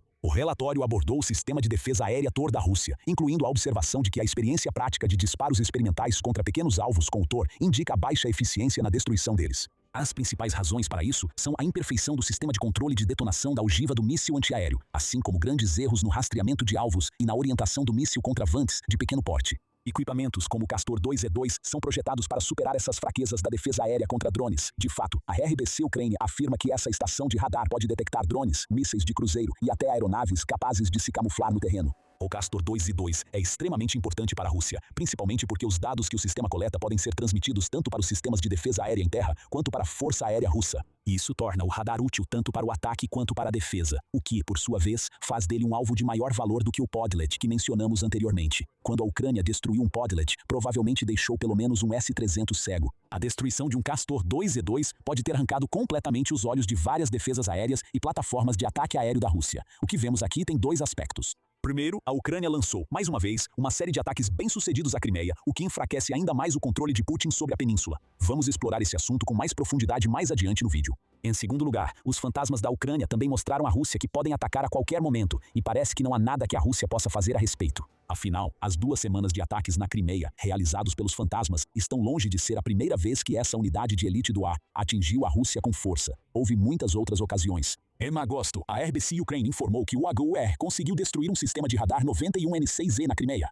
Esse sistema é usado pelas defesas aéreas S-400 da Rússia para localizar e rastrear alvos, assim como os outros radares que mencionamos. E ele foi destruído graças a um ataque que depois foi revelado ter sido realizado pela unidade Fantasmas do GUR. Mais um triunfo dos invasores na península, ficou cego. Parece que isso é um fiasco. A desmilitarização da Crimeia temporariamente ocupada continua, declarou o UR após esse ataque. Mas os fantasmas não tinham terminado. Eles vêm assombrando as forças da Rússia na Crimeia até o dia anterior aos detalhes da operação de 2 semanas da unidade serem compartilhados. Em 4 de dezembro, a RBC Ukraine também noticiou outro ataque fantasmagórico, desta vez realizado contra um dos caças MiG-29 da Rússia. Assim como o Su-24 que discutimos anteriormente, o MiG-29 pode lançar uma variedade de mísseis, o que o torna um ativo muito perigoso para a Rússia manter na Crimeia. Esses mísseis podem ser lançados de muito longe das linhas de frente para atingir as cidades e a infraestrutura da Ucrânia. A Shure não deixou dúvidas sobre o que conseguiu ao compartilhar um vídeo em que seus drones atingem diretamente o MiG-29 junto com outro alvo.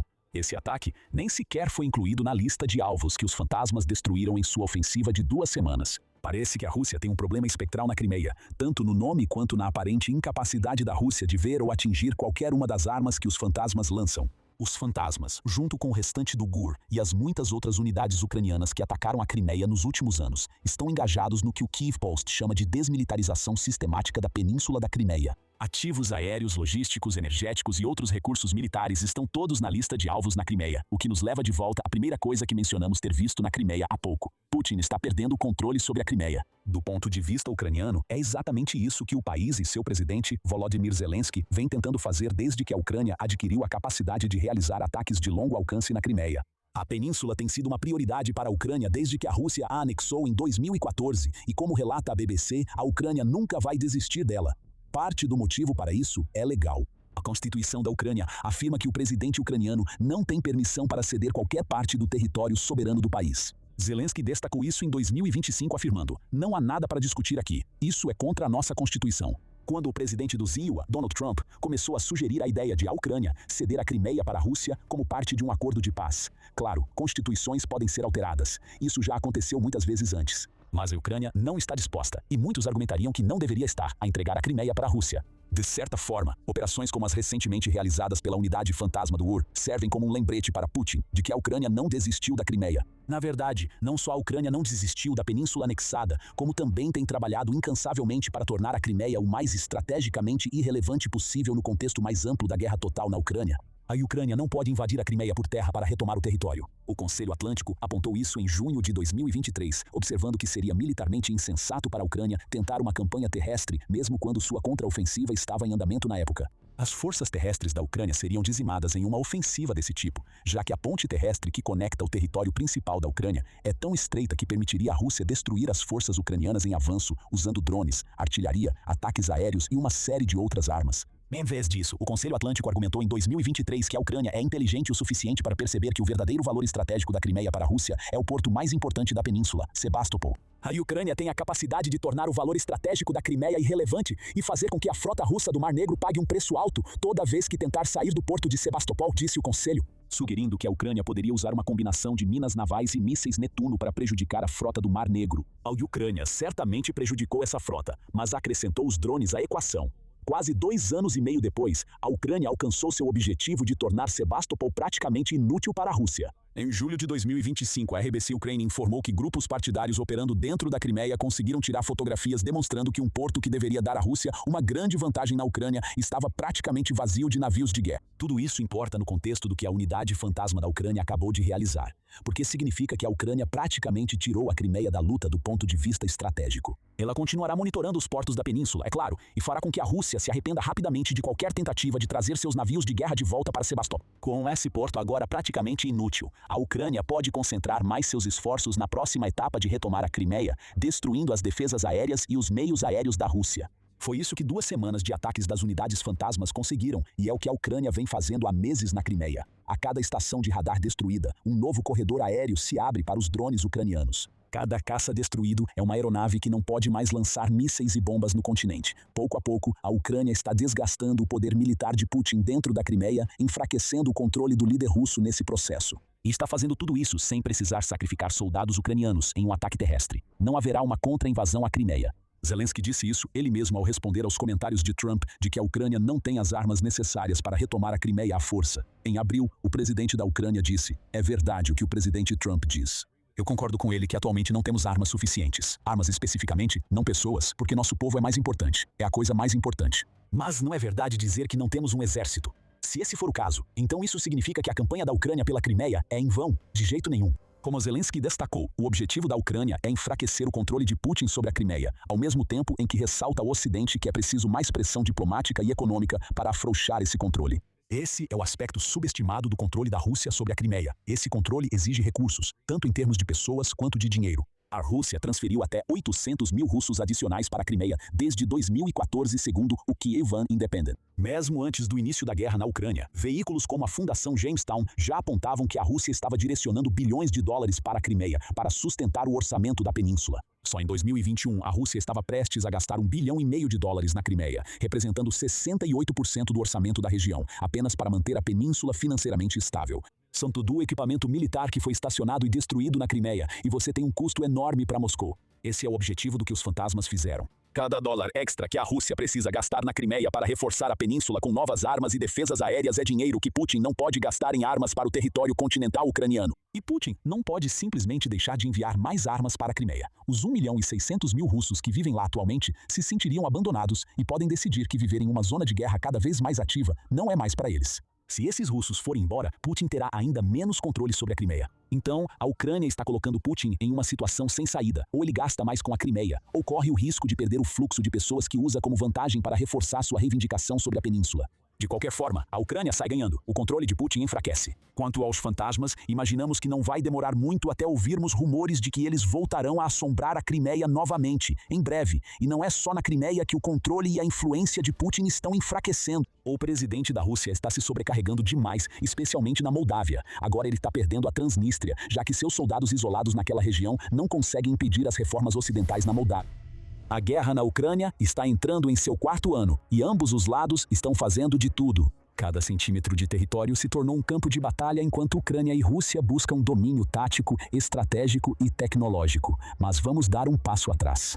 Quando a chamada Operação Militar Especial da Rússia começou, as forças armadas da Ucrânia eram muito menores em tamanho e poder em comparação com as da Rússia. Acreditava-se amplamente que a Rússia tinha o 2º exército mais forte do mundo, e a maioria dos analistas achava que a Ucrânia não resistiria por mais do que algumas semanas. No entanto, aqui estamos nós. A Ucrânia não só conseguiu manter sua posição, como também conseguiu repelir os avanços da Rússia e até lançar contra-ofensivas que surpreenderam o mundo. Como isso aconteceu? Como a Ucrânia, considerada o azarão, conseguiu enfrentar de igual para igual uma superpotência global? Neste vídeo, vamos mostrar para você os primeiros dias da guerra, as táticas e estratégias cruciais que ajudaram a Ucrânia a sobreviver e os avanços que mudaram o rumo do conflito. Mas antes, vamos analisar o quão grande era a disparidade militar quando a guerra começou. Um relatório da CNN, datado de 25 de fevereiro de 2022, traz algumas das estimativas mais próximas da força militar da Rússia e da Ucrânia naquela época. O efetivo ativo da Rússia era estimado em cerca de 900 mil soldados, comparado aos 196 mil da Ucrânia, dando à Rússia aproximadamente 4,5 vezes mais efetivo para usar no conflito que se aproximava. Talvez a maior disparidade de efetivo estivesse nas forças aéreas, onde a Rússia superava a Ucrânia em cerca de 5-1, com 165 mil contra 35 mil integrantes no total. Vale notar que a Rússia não reuniu,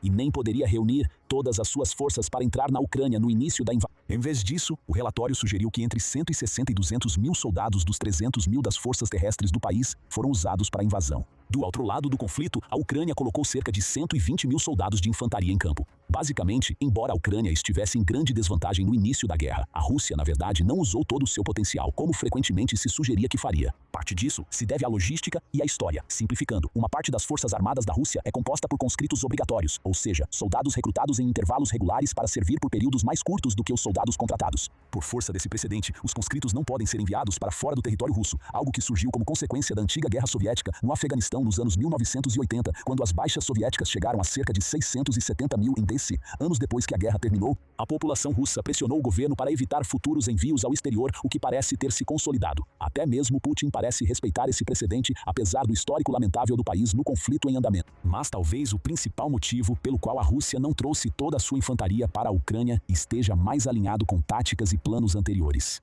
Pode-se dizer que a guerra na Ucrânia é uma escalada e talvez até uma progressão natural de um conflito que começou há mais de 10 anos com a anexação da Crimeia pela Rússia. E, na ocasião, a Rússia conseguiu tomar uma das regiões da Ucrânia quase sem disparar um tiro. Em vez disso, os militares russos realizaram o que foi essencialmente um golpe militar, enviando tropas de elite para o aeroporto de Sebastopol, surpreendendo os militares locais e as defesas nacionais. Depois, os militares russos tomaram o controle do governo local, substituíram a liderança por aliados russos e iniciaram um referendo falso que pressionou a Crimeia a se juntar à Federação Russa. Em 2014, a Rússia usou a crise política e a agitação civil como pano de fundo para a incursão, o que ajudou a anular as possíveis respostas da Ucrânia e acelerar o processo. Quando a Rússia anunciou o início da Operação Militar Especial em fevereiro de 2022, Putin tentou repetir a tática. Desta vez, ele miraria na liderança do governo de todo o país em Kiev. Na mente de Putin, a Rússia já tinha uma reivindicação sobre a Ucrânia, tanto política quanto culturalmente, e o povo ucraniano deveria estar radiante por se juntar novamente à federação. Ele acreditava que o núcleo do país não ofereceria muito mais do que uma resistência simbólica, mesmo que muitos governos e órgãos independentes tenham publicado planos sugerindo que a Rússia estava se preparando para uma invasão. Putin acreditava que um aviso prévio faria apenas com que a Ucrânia movesse a maior parte de suas forças para a região contestada de Donbas, em vez de reforçar Kiev. Ele estava apenas parcialmente correto. No primeiro dia da guerra, a Rússia lançou um ataque em 2 frentes contra Kiev, com um pequeno contingente de forças especiais militares russas a bordo de cerca de 34 helicópteros, sendo a primeira equipe de ataque a se aproximar da capital ucraniana pelo ar. A missão desses 200 a 300 soldados era tomar o aeroporto de Rostomel, o maior aeroporto que atendia Kiev, com grande capacidade para receber aeronaves de transporte militar. O ataque viria de Belarus, ou, mais precisamente, de Minsk, que ficava a apenas 1 hora de Kiev pelo ar. Mais ou menos ao mesmo tempo, a Rússia lançou sua ofensiva terrestre tanto a partir de Belarus quanto da própria Rússia, tentando avançar com suas unidades mecanizadas para alcançar o aeroporto o mais rápido possível. O plano se transformou em um desastre desde o início. A invasão aérea praticamente nem começou, já que as forças russas sofreram perdas significativas antes mesmo de conseguirem pousar perto do aeroporto e começar a lutar para ocupá-lo.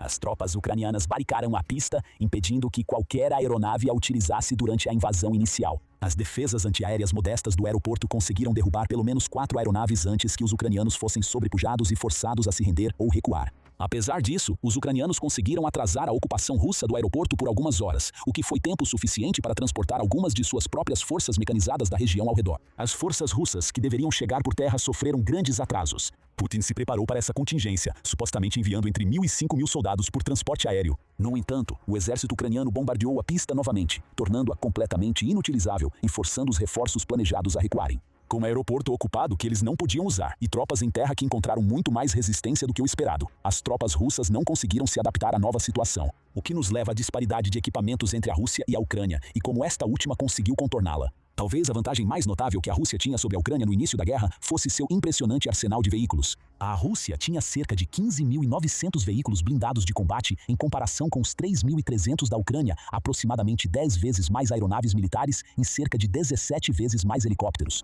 Mas nenhum desses recursos acabaria importando a longo prazo. Embora a Rússia tivesse um arsenal de tanques significativamente maior, eles foram muito subutilizados no início da invasão. As tropas russas avançaram rápido demais para o próprio bem no início da guerra, com os militares tentando tomar a Ucrânia praticamente em 3 frentes ao mesmo tempo. Os tanques eram os veículos militares que se moviam mais rápido, já que os esquadrões de tanques normalmente não tinham veículos de apoio e infantaria para atrasá-los. Isso acabaria sendo sua ruína. Sem o apoio antiaéreo essencial por perto, os tanques russos podiam ser alvo da artilharia e dos drones ucranianos, o que acabaria tendo consequências devastadoras. Os principais tanques de batalha russos, o T-80 e o T-90, remontam a projetos soviéticos do final da Segunda Guerra Mundial. A doutrina de guerra russa enfatizava a produção de tanques menores, mais leves e mais manobráveis do que seus equivalentes ocidentais. Esse design os tornava mais difíceis de serem atingidos no campo de batalha, mas trazia compromissos em termos de potência e sobrevivência quando comparados aos veículos fortemente blindados da OTAN. Para alcançar esse perfil menor, os tanques russos implementaram um sistema de carregamento automático que eliminou a necessidade de um terceiro membro na tripulação. No entanto, esse design também criou vulnerabilidades críticas.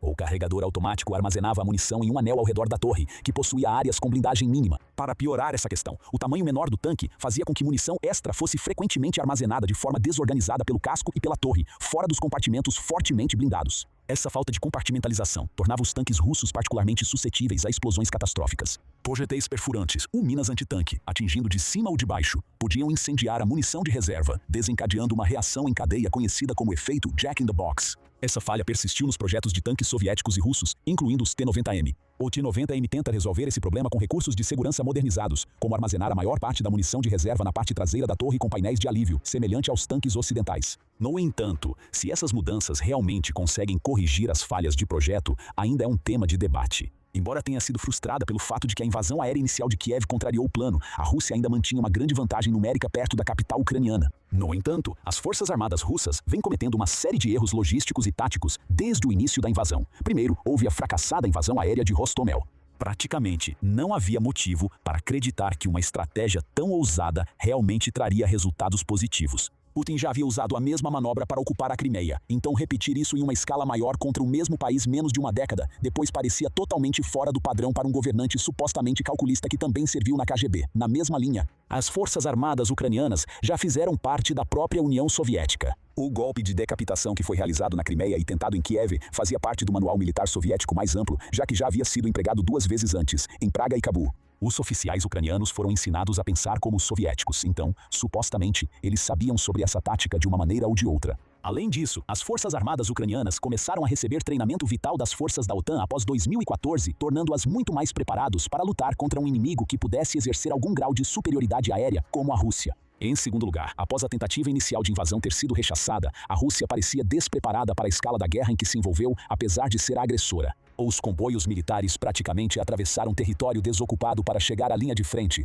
dando às forças armadas ucranianas mais do que oportunidade suficiente para atacá-los à distância. Ainda pior, os comboios pareciam determinados a avançar em fila única, o que acabou sendo um erro devastador. Se a dianteira e a retaguarda do comboio fossem destruídas, o restante dos veículos teria muito mais dificuldade para montar uma frente defensiva unida e poderia ser facilmente neutralizado.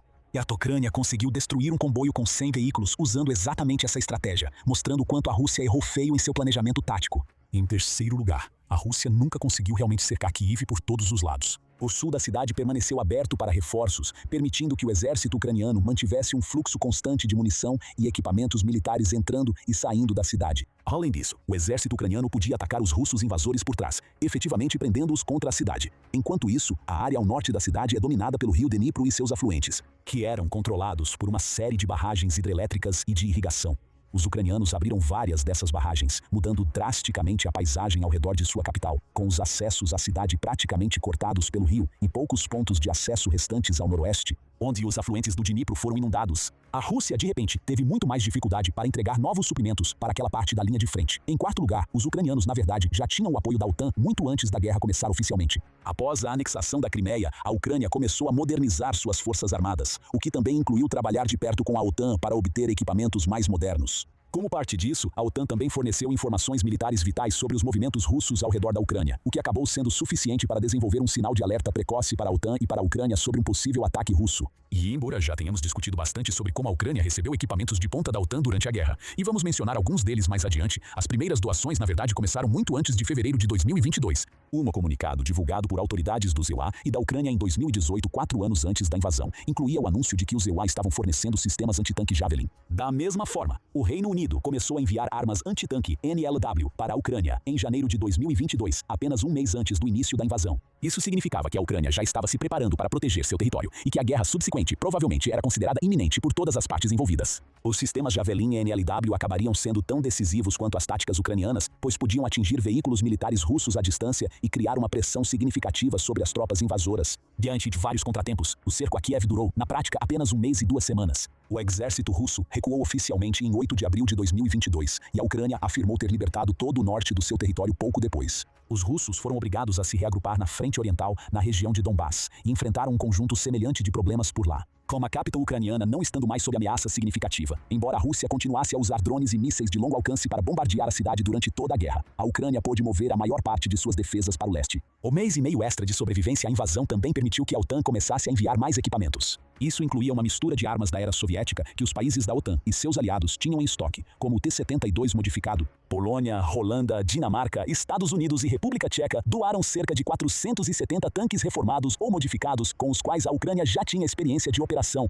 Armas mais modernas, como novos modelos de artilharia, também se mostrariam igualmente devastadoras na região de Donbas. De fato, os países da OTAN começaram a usar a guerra na Ucrânia para testar suas armas mais novas em cenários reais. Apesar de o exército russo não conseguir criar estratégias inovadoras, ainda possuía alguns dos equipamentos militares mais modernos disponíveis. Isso daria à OTAN métricas concretas com as quais trabalhar ao projetar e aprimorar seus arsenais. Um exemplo de equipamento doado que começou a mudar o rumo da guerra veio justamente em uma área na qual a Ucrânia teve uma desvantagem definitiva durante todo o conflito: a artilharia. A Rússia é a maior produtora mundial tanto de baterias de artilharia, obuseiros rebocados e artilharia autopropulsada, quanto de munições de artilharia, produzindo 3 vezes mais do que toda a OTAN. Isso significava que ela podia usar táticas baseadas em quantidade para criar uma pressão significativa e avançar sobre a Ucrânia. A França foi quem entregou uma das maiores respostas a essa estratégia, pelo menos durante os primeiros meses da guerra. O Caesar é um obuseiro francês de 155 mm montado em caminhão, equipado com um avançado sistema de controle de fogo, ou FCS. Ele pode disparar 6 projéteis em menos de 2 minutos antes de se reposicionar rapidamente para a segurança, embora possa permanecer na posição se necessário. Com uma capacidade total de 18 projéteis a bordo, o Caesar oferece agilidade e capacidade de sobrevivência excepcionais no campo de batalha. Como caminhão utilizando um chassi de rodas 6x6 ou 8x8, todo o sistema é mais rápido, mais manobrável e mais resistente a impactos do que um obuseiro sobre lagartas, como os usados pelo ZEUA e pela Rússia. Além disso, o sistema digital de controle de fogo, a alta cadência de disparo e os tempos rápidos de implantação e recolhimento permitem que o Caesar praticamente entre e saia do campo de batalha em alta velocidade. A artilharia pode chegar ao seu destino, localizar seus alvos, disparar os projéteis e já estar a caminho novamente em poucos minutos. Soma-se a isso o fato de que o Caesar tem um alcance máximo de cerca de 40 km, muito superior ao das armas da era soviética, e você tem uma ameaça que está entre as melhores da sua categoria. Isso vai impedir que as forças russas consigam montar um contra-ataque ao triangularem a origem do disparo. A vantagem de alcance do Caesar seria ofuscada pela introdução da artilharia assistida por Ramjet, que tem um alcance teórico próximo de 160 km, enquanto a Alemanha e a Boeing estão avançando em projetos movidos a Ramjet. Os projéteis de 155 mm atualmente fornecidos à Ucrânia pela Rheinmetall têm um alcance de cerca de 100 km ou 62 milhas e não incluem tecnologia Ramjet. No entanto, esses projéteis de alcance estendido ainda oferecem um aumento significativo nas capacidades de artilharia da Ucrânia, aproximando-os de mísseis tradicionais como o Ataque MS, em termos de alcance.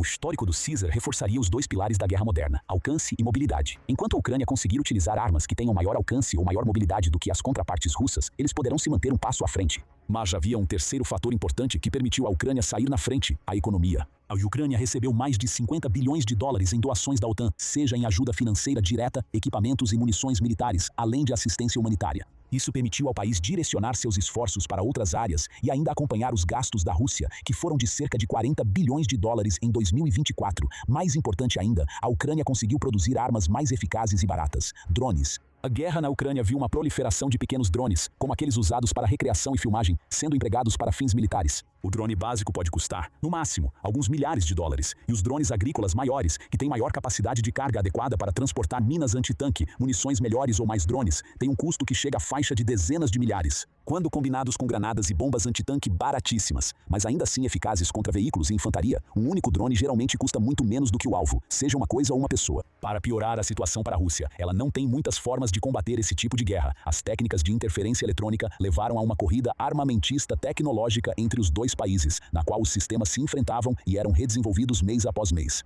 A Rússia só podia usar sistemas antiaéreos dedicados, que custam centenas de milhares de dólares por míssil, para derrubar um drone. Com isso, a Ucrânia, ao lançar ondas de drones, começou a causar sérios prejuízos ao equipamento militar russo e ao orçamento do país. Um drone de 10 mil dólares destruindo um tanque de $500 mil, ou sendo abatido por um míssil de 100 mil dólares, sempre valeria o esforço para a Ucrânia, mesmo que acabassem perdendo 10 drones para cada acerto. A guerra com drones também foi como a Ucrânia conseguiu retomar o controle sobre sua costa. A frota russa do Mar Negro foi forçada a interromper o bloqueio do porto de Odessa em novembro de 2023, após inúmeros ataques ucranianos com drones e mísseis de longo alcance contra navios e portos de reabastecimento na Crimeia. A Ucrânia também criou protótipos e implantou o primeiro drone kamikaze marítimo do mundo, projetado para nadar até seu alvo. Os ataques noturnos contra navios destruíram o navio capitânia da frota e muitos outros. Liberar o acesso ao mar permitiria que a Ucrânia revitalizasse suas exportações, já que é um dos maiores exportadores de grãos do mundo. O comércio marítimo, voltando aos níveis anteriores à guerra apenas um ano após o início do conflito, mostrou quão pouca pressão a Rússia conseguiu exercer sobre um país que praticamente não tinha marinha. Por fim, há a questão da suposta vantagem aérea da Rússia. Na verdade, a Rússia nunca conseguiu realmente exercer superioridade aérea sobre a Ucrânia. As forças aéreas realizam a maioria de suas missões próximas às fronteiras russas, nunca se afastando muito do espaço aéreo russo. Isso aconteceu porque a OTAN conseguiu fornecer à Ucrânia um sistema antiaéreo em várias camadas por todo o país. Foram usadas baterias e mísseis Patriot, drones, lançadores portáteis e vários sistemas de mísseis superficial para desativar radares inimigos, embaralhar sistemas de mira ou abater drones.